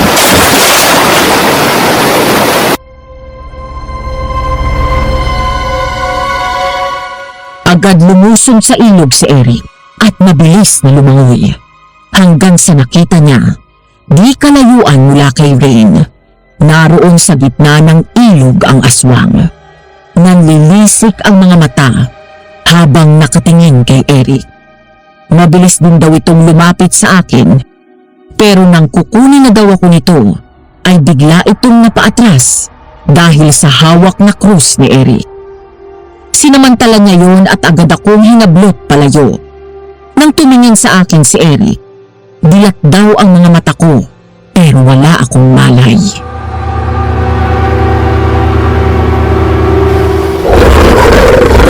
Anong kailangan mo sa kanya? Bakit mo ginugulo si Rain?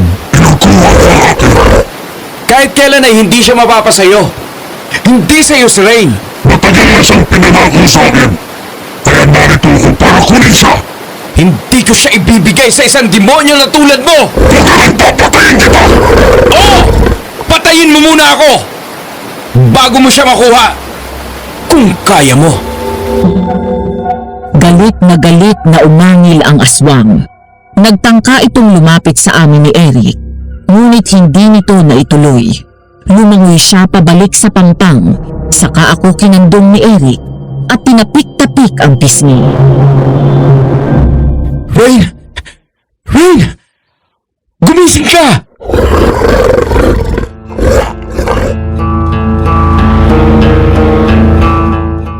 Nang hindi pa rin daw ako matauhan, ay saka ako tuluyang binuhat ni Eric. Naglakad daw siya paatras dahil sa patuloy na pagsunod ng aswang sa amin. Kapag sinusubukan itong sumugod, ay itinataas lang ni Eric ang krus na hawak niya at hihinto daw ang aswang hanggang sa tuluyan kaming makabalik sa bahay. Kinaumagahan, nagising ako ng may malamig na towel na nakapatong sa aking noo. Nang bumangon ako, ay bigla akong nakaramdam ng kaunting hilo. Doon ko lang naramdaman na bahagyang mainit ang pakiramdam ko. Nang sumilip ako sa kusina, nakita ko si Alma na nagluluto. Alma? Rain? Salamat sa Diyos at nagising ka na rin. Anong nangyari? Bakit ikaw nagluluto? Tsaka bakit, ano tong towel na to? Naku, mahabang kwento. Pero munti ka nang makuha ng aswang kagabi. Ah? Paano? Eric, si Rain, gising na. Maya-maya ay narinig ko ang mabilis na takbo ni Eric. Agad itong pumanik sa kwarto at niyakap ako ng mahigpit. Ramdam ko ang pag-aalala niya sa akin. Nangingilid ang mga luha nito ng ngumiti at walang pag-aatubiling hinalikan ako ng matagal sa labi bago muling niyakap ng mahigpit. Kumusta ka na, ha? Tinakot mo ako kagabi, ha? Ano bang nangyari? Wala ka bang natatandaan? Ang naalala ko lang naalimpungatan ako kagabi matapos marinig na parang may tumatawag sa pangalan ko. Bumangon ako at bumaba ng kwarto. Matapos yun wala na akong maalala pa. Naabutan kita sa ilog at nasa malalim ka na. Palapit sa aswang. Gusto ko niyang kunin, Rain. Determinado siyang kunin ka. Basta ang sabi niya sa akin, may pangako ka na daw sa kanya pero hindi niya sinabi kung sino ang nagbigay sa'yo sa aswang na yon. Rain, sorry sa sasabihin ko ha. Pero hindi kayang daddy mo? Di ba, ikaw na rin ang nagsabi na pilit kanyang pinatapon dito? At sa Maynila pa lang, nakita mo na yung aswang na yun. Mas mabuti na wag muna tayong basta manghusga. Pero ayun nga, nakita kita sa ilog at wala sa sarili. Nakadilat ka, pero wala kang malay. Pagdating natin dito ay bigla kang inaapoy ng lagnat. Nagdideliryo ka at panay ang tawag mo sa mami mo. Takot na takot ka. Ang akala ko hindi ka na magigising. Sorry, pinag-alala na naman kita. Huwag mo nang isipin yon. Ang mahalaga ay ligtas ka. Eric, may ibibigay pala ako sa'yo. Ano yun? Eto kunin mo. Kumunot ang noo ni Eric. Gayon din ako nang ilabas ni Alma ang isang nakabalot sa lumang tela. Nang buklatin yun ni Eric, ay nasa loob ang isang ancient double-edged dagger. Sa unang tingin pa lang ay halata ng antigo yun, ngunit maganda pa rin at mukhang matalim.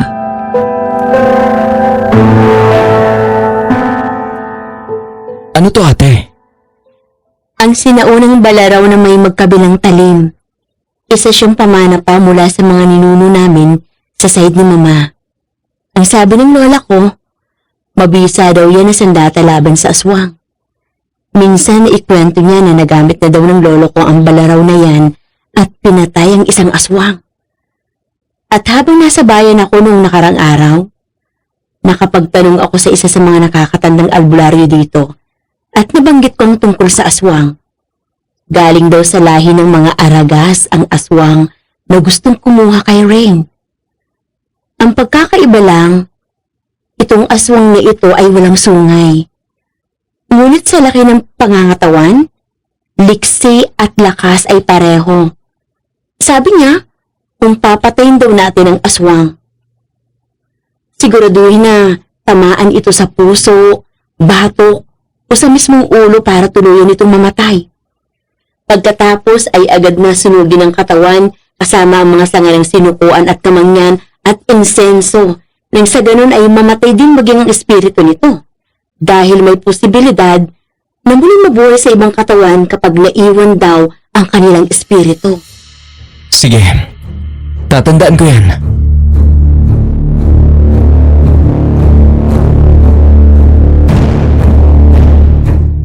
Isang gabi, habang wala si Eric at naiwan na naman akong mag-isa sa kubo, habang naghihintay sa kanyang pagbabalik, ay biglang dumating si Crisanto. Dahil maayos naman itong pumunta doon, Maayos ko rin siyang hinarap. Agad itong tumingin sa bahay na parang may hinahanap.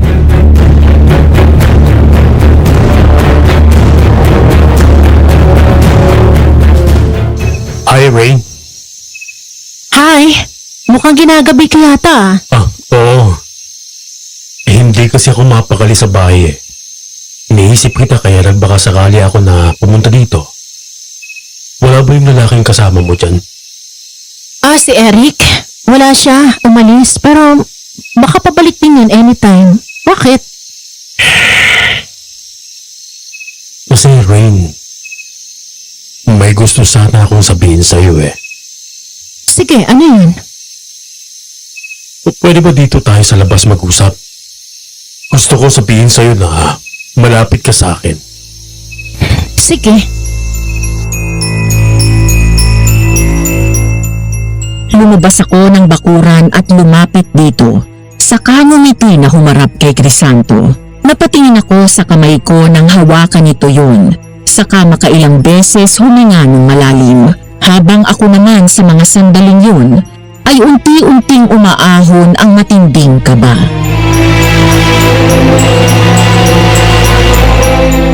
Gusto ko lang sabihin sa'yo na gusto kita, Rain. Gustong gusto kita. At hindi na ako makatulog kakaisip sa'yo. Alam ko na may relasyon kayo ng lalaking kasama mo dyan pero sana bigyan mo ako ng pagkakataon. Sumama ka sa akin. I'm sorry pero mahal ko si Eric. At hindi ko siya maaaring iwan. Sabi ko na nga ba? At ganyan ang isasagot mo. Okay lang. Wala ka na rin namang magagawa. Dahil sasama ka sa akin sa ayaw at sa gusto mo. Ha? Anong sinasabi mo? Crisanto, ibaba mo ako! Saan mo ako dadalhin? Napasigaw ako ng malakas nang bigla akong buhatin ni Crisanto at isampay sa balikat nito. Nagpumiglas ako pero baliwala lahat yun sa lakas niya. Mabilis siyang tumakbo papasok ng kakahuyan papunta sa ilog. Crisanto, parang awa mo na! Ibaba mo ako! Ngunit parang bingi ito na hindi naririnig ang pakiusap ko. Patuloy lang ito sa pagtakbo hanggang sa makarating kami sa ilog kung saan niya ako binaba. Nang muli kong makaharap ito, sa halip na si Crisanto ang aking makita, ang nasa harap ko na ngayon ay walang iba kung hindi ang aswang. Ngunit sa halip na magulat, ngumisi ako na siyang pinagtaka nito. Sabi ko na nga ba, tamang nakita ko! Anong ibig mong sabihin? Alam ko nang ikaw ang aswang, Crisanto! At hindi ako sasama sa'yo! Malakas na sumigaw ito nang idikit ko sa kanyang noo ang pendant na krus na binigay sa akin ni Eric. Doon ako nabitawan ni Crisanto. Pero agad itong nakabawi at halos nagliyab ang mga nanlilisik na mata nito sa labis na galit. Bigla akong sinakay nito ng mahigpit at nagawa akong iangat sa lupa. Napakatigas talaga ng ulo mo! Ayaw kitang saktan pero ayaw mo makinig sa akin! Kinukuha ko lang ang para sa akin pero nagmamatigas ka! Kung hindi ka nila mapupunta sa akin, papatayin na lang kita!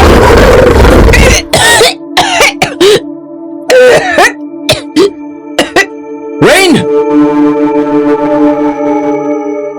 Sa kabila ng lagay ko sa mga sandaling yun, nakaramdam ako ng saya at pag-asa nang nakita ko si Eric. Ngunit nagulat ako nang bigla akong ihagis ni Crisanto at gumulong ako sa damuhan. Mabilis akong sumagap ng hangin at umubo ng umubo. Samantala, sinugod ng suntok ni Crisanto si Eric na mabilis nitong naiwasan. Tumungo si Eric sabay bunot ng balaraw at saka sinaksak ito sa tagiliran. Umangil ng malakas ang aswang at agad nakabawi at nakalimot sa braso si Eric.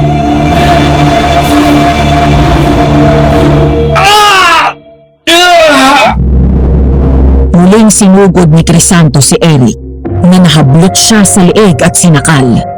Pagkatapos ay binalibag nito sa lupa si Eric. Sabay taas ng kamay nitong mahaba at matatalas ang kuko. Kita ko ang labis na galit sa mga mata ng dalawa para sa isa't isa. Papatayin kitang lalaki ka! Inagaw mo sa akin si Rain! Kahit patayin mo ko, hindi mo pa rin siya makukuha. Dahil ako ang mahal niya. Huwag mo siya sasaktan, Crisanto! Pakiusap, huwag! Kung ito na ang paraan para makuha kitang gagawin ko, papatayin ko ang lalaki ito! Kahit patayin mo siya, hindi mo pa rin ako makukuha dahil ako mismong papatay sa sarili ko!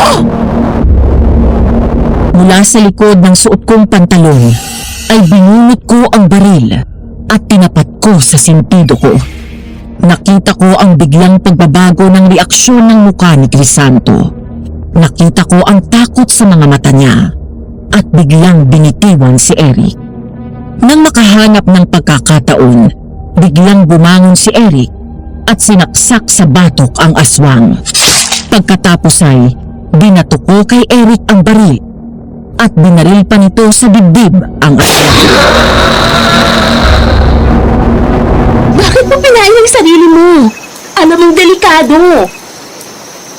Dahil alam ko hindi niya ako magagawang saktan. Paano mo nalaman ang lalaking yun ng aswang? Nang madaling araw na lumabas ako ng bahay na wala sa sarili. At naabutan ako ni Eric na nasa ilog. Totoo na wala akong maalala na lumabas ako pumunta sa ilog.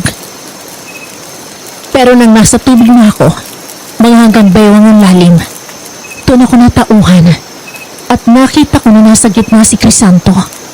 Nakangisi habang nakatingin naghihintay sa akin. Maya-maya, lumubog siya sa tubig. At pag-ahon niya, isa na siyang aswang. Kahit takot na takot ako, hindi pa rin ako nagpahalata.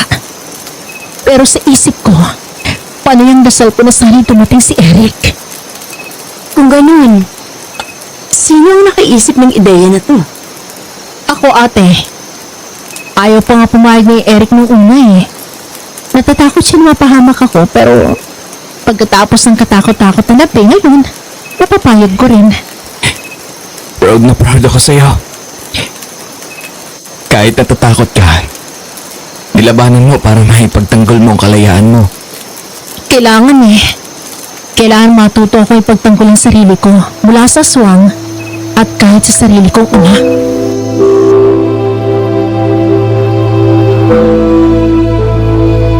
Ang lahat ng nangyari ng gabing yun ay isang plano para tuluyan naming matrap ang aswang at mapatay ito.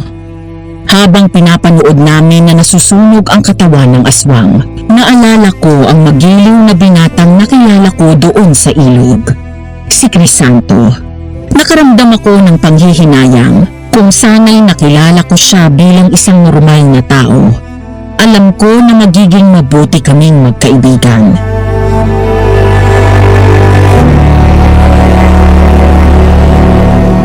Sino ang sinasabi niya palagi na nagbigay sa'yo sa kanya? Ako, Gulat na napalingon kaming tatlo nang lumabas mula sa likod ng isang malaking puno si Mang Jun. Napaatras kami at agad akong itinago ni Eric sa likod nito. Lalo kaming naalarma nang maglabas ito ng baril at itutok sa amin. umalis ka dyan, Eric. Hayaan mo gawin ko ang trabaho ko. Ninong, anong ibig sabihin nito? Ikaw ang nangako na ibibigay si Rain sa aswang? Ako nga, Pero bakit?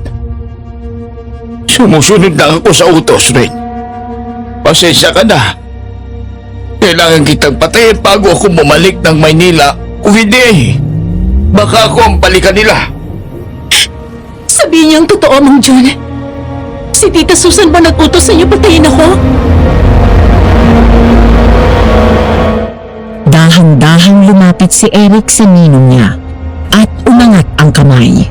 Bakas ang takot at pag-aalala sa mukha nito habang sinusubukang abutin ang baril na hawak nito. Mahigpit akong kumapit sa damit ni Eric habang nabalot muli ng takot ang aking puso. Ninong, kapag pinatay ninyo si Rain, babalik ulit kayo sa kulungan at baka hindi na kayo makalabas pa. Gusto niyo ba na makakulong ulit? Habang yung mga nag-utos sa inyo, malayang nabubuhay.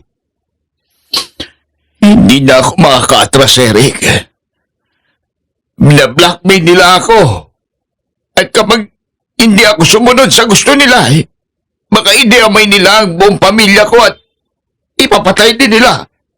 Kung gano'n, anong kinalaman ng aswang dito? Dahan-dahang binaba ni Mang June ang baril at napaupo sa lupa.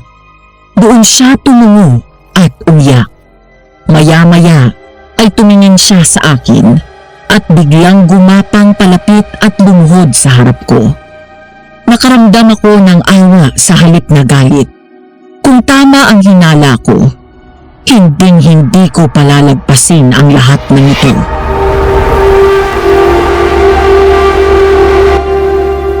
Patawarin niyo ako, Ma'am Rain. Patawarin niyo po ako.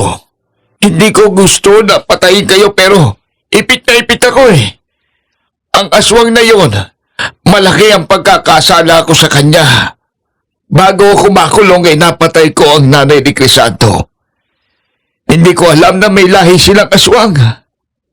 Galit na galit si Crisanto sa akin at gustong gusto niya akong patayin pero nagmakaawa ako. Hindi niya ako pinatay. Pero kapalit ng pagpatay ko sa kanyang ina, kailangan ay buhay din ang maging kapalit. Hindi ko agad nagawa ang naipanghako ko dahil nakulong ako ng mahabang panahon. Nang makalabas ako at makapagtrabaho nga sa pamilya mo, Ma'am, nagulat na lang ako nang biglang dumating si Crisanto sa bahay ninyo. Noong gabing iyon, eksakto naman na lumabas ka mula sa bahay at nagpunta sa garden. Nakita ka niya at agad nagkagusto sa iyo. Ikaw ang hinihingi sa akin ni Crisanto, kapalit ng nanay niya na napatay ko. Kaya ba binigay mo ako sa kanya? Matagal tayo magkasama sa bahay. Buhay pa si Mami na ninalbihan ka na sa amin. Sa kabila ng pag-rebelde ko, kahit kailan, hindi ko kayo pinakitaan ng masama. Paano niyo nagawa sa akin to? Dahil inutusan din ako ng daddy mo na patayin ka, Ma'am. Ano? Dahil hindi kita kayang saktan, Ma'am. Kaya naisip ko na mas mabuting ibigay na lang kita kay Crisanto kaysa patayin kita. Totally, ikaw ang gusto niyang kunin at natitiyak ko na hindi ka niya sasaktan. Yun ang dahilan kaya pinadala ka dito ng daddy mo, Ma'am. Dahil ipinapapatay ka niya sa akin. Pero hindi ko akalain na makikialam si Eric. Hindi ko inaasahan na iibig siya sa iyo. Hindi ang tita Susan mo ang may gustong patayin ka, kundi ang daddy mo, Ma'am. At hindi suicide ang kinamatay ng mami mo. Hindi niya nilason ang sarili niya. Ang daddy mo ang naglason sa kanya. Rain, may kailangan ka ring malaman tungkol sa akin at sa mami mo. Anong kailangan kong malaman? Hindi sa terminal ng bus ang unang beses kitang nakita. Dahil matagal na kitang kilala at binabantayan. Anong ibig mo sabihin? Noong na-relieve ako sa serbisyo, matapos ang paglilitis sa kaso ng pagpatay ko sa pumatay sa pamilya ko, sinino mang tumulong sa akin. Pinasok niya akong bodyguard ng mami mo. Noong panahon na yon, ay naghiwalay na sila ng daddy mo. Palagi tayong nagkikita sa bahay ng mami mo. Tuwing dumadalaw ka. Pero hindi mo ako napapansin. Sa mga kwento ng mami mo kita nakilala. Ilang araw bago siya mamatay, hinabiling ka niya sa akin. Gusto niyang matuto ka ng mga gawaing bahay at tumino ka dahil may pagka-spoiled brat ka nga daw. Nangako rin ako sa kanya, babantayan kita. Dahil palaging sinasabi ng mami mo, ang pangamba niya na maaaring saktan ka ng daddy mo. Kaya nang malaman ko mula kay Ninong na iuuwi ka niya dito sa Bicol, nagpresenta ako na dumito ka. Pero hindi ko alam na may plano si Ninong na patayin ka. Mang Jun, bumalik ka sa Maynila at sabihin mo kay Daddy na patay na ako. Maynila. Pagpasok sa malawak na bakuran ng mansyon namin, ay dumiretso sa loob si Mang Jun. Agad ngumiti ang daddy ko nang salubungin siya mula doon sa pinto at dumiretso sila sa sala kung saan naroon din ang tita Susan ko. Ano, Jun? Nagawa mo na bang pinagagawa ko? Wala na si Rain? Opo.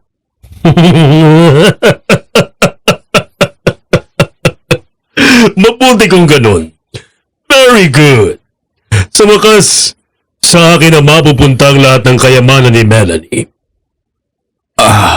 Sir, dahil po ba sa pera, kaya pinapatay niyo sa akin si Ma'am Rain? May iba pa bang dahilan? Pero sir, anak niyo po si Ma'am Rain. Wala akong pakialam sa kanya. Ang pamilya ni Melanie ang dahilan kaya naging miserable ang buhay ko. Buka lang si Rain ng isang gabing pagkakamali. Pero pinilit ako ng mga magulang ni Melanie na pakasalan ng anak nila. Pinikot nila ako. Sa una pa lang ay wala na akong amor sa batang yun. Pinagpapasensyahan ko lang ang pagre-rebelde niya pero ngayon, wala na tayong problema. Napakawalang hiya mo talaga! Anak mo pa rin siya! Sarili mong dugo! Wala akong pakialam. Lalo ngayon at masusolo ko ng kayamanan ni Melanie. Mahal, mas yayaman na tayo ngayon. Hindi na kaya ng konsensya ko ang mga ginagawa mo. Kung alam ko lang na ganyan ka, hindi na sana kita pinatulan!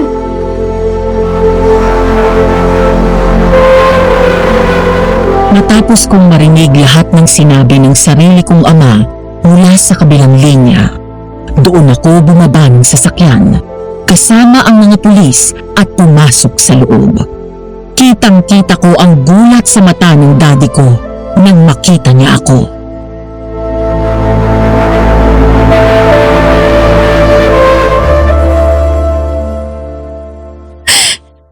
Pilalagpas ko ang kawalan mo ng pakialam sa akin.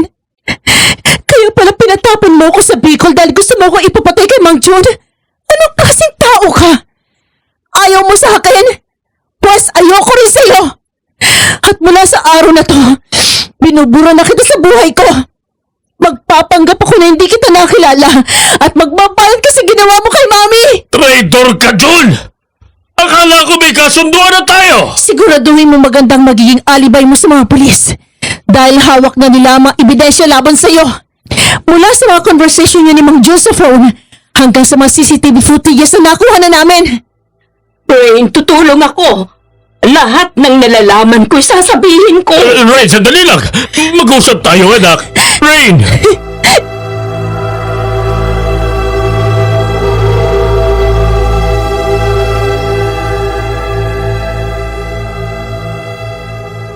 Napangiti ako nang bumaba mula sa sasakyan at salubungin ang pamilyar na ganda ng tanawin.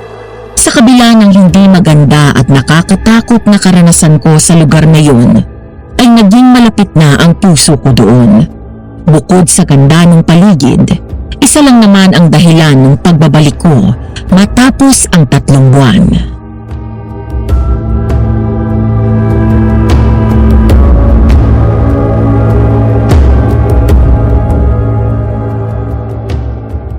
Sigurado ka na ba sa desisyon mo? Tinalikuran mo na ang buhay mo sa Maynila para manirahan dito. Sigurado po ako. Dahil dito ko natagpuan ng kapayapaan at masayang buhay na inakala ko matatagpuan ko sa piling ng sarili kong pamilya. Alam niya na ba ngayon na ang balik mo? Hindi po. Ma'am Ray. Rain na lang po. Hindi na po kayo naninilbihan sa amin. Sige Rain. Maraming salamat at pinatawad niyo ako. Wala pong anuman. Kalimutan na natin yan. Sige na, pumasok ka na. Ilang linggo na yan nagmumukmuk dahil miss na miss ka na raw. Sige po.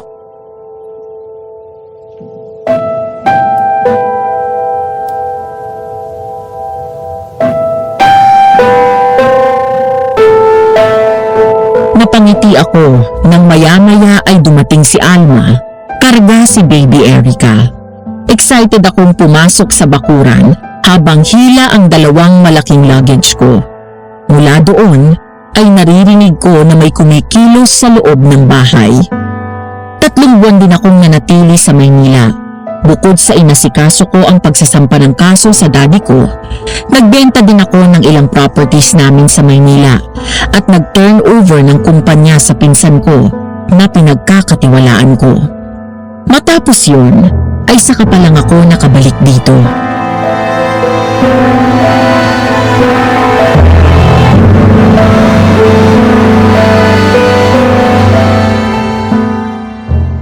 Tao po! Tao po! Sino Rain?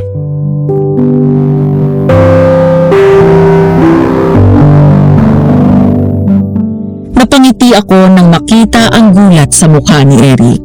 Halos hindi ito kumukurap habang dahan-dahang lumalapit sa akin. Iniwan ko ang dala kong maleta at sinalubong si Eric. Pagkatapos ay ngumiti ako.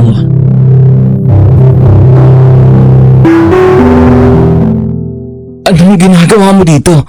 Ang akala ko, Umuuwi. Sa'yo. ang ibig mong sabihin, Oo, Eric. Mula ngayon ito ng bahay ko. At ikaw ng tahanan na uuwian ko. Dito na ako maninirahan. Iniwan ko ng buhay ko sa Maynila. talaga? Hindi ka ba nagbibiro? Hindi. Hindi mo na ako iiwan ulit? Hindi naman kita iniwan Pumunta na ako ng Maynila dahil marami ako nasikaso. Sa akin ka na? Habang buhay? Oo. Habang buhay. Kahit nakubo lang ang bahay natin. Mas gusto kong sa kubo tumira basta kasama ka. Kahit walang washing machine. Bibili na tayo. Kahit na panggatong ang nilulutuan mo. I don't care, Eric.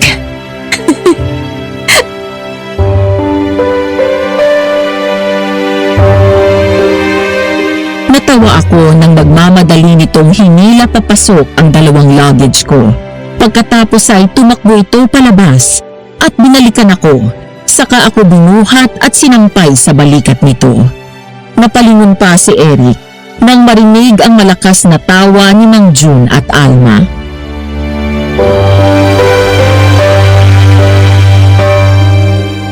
Hoy Eric! Dahan-dahan at baka madapa kayo! Sus! Excited na excited! Ninong, ikaw na munang bahala dun sa bukid ko.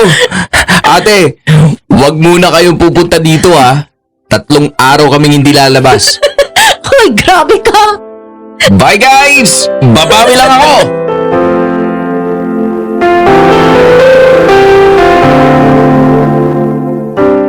Noong unang araw na dumating ako doon sa Bicol, inakala ko na parusa ang naghihintay sa akin. Nagpaanak sa jeep, pinagluto, pinaglaba, pumiga sa papag at ilang beses muntik makidnap at mapatay ng aswang. Hindi ko inakala na ang lahat ng yun ay magdadala pala sa akin sa isang pag-ibig na hindi ko inaasahan na darating pa. Kasalukuyan nang nakakulong ang daddy ko dahil sa pagpatay niya kay mami at sa ilang ulit niyang pagtatangka sa buhay ko. Kami naman ni Eric ay naninirahan pa rin dito sa Bicol. Kinasal na kami at may 3 malulusog na anak. Lumaki na ang lupa namin at nakapagpatayo na rin kami ng mas maayos na konkretong bahay. Minsan, sa tuwing iniisip ko ang mga nangyari, hindi ko maiwasan na makaramdam ng lungkot. Pero wala na akong magagawa at nakalipas na yon. Kaya naman nangako ako sa sarili ko na bubusugin ko ng pagmamahal ang mga anak ko na hindi ko naranasan mula sa sarili kong ama. Ano kaya ang masasabi ng mga tagapakinig natin sa kwento ko, Madam Venus? Mayroon din kaya silang karanasan na gaya ng sa akin, sa aswang man o problema na pangpamilya? Sana ay may natutunan kayo sa aking kwento. Hanggang dito na lamang. Nagmamahal, Rain.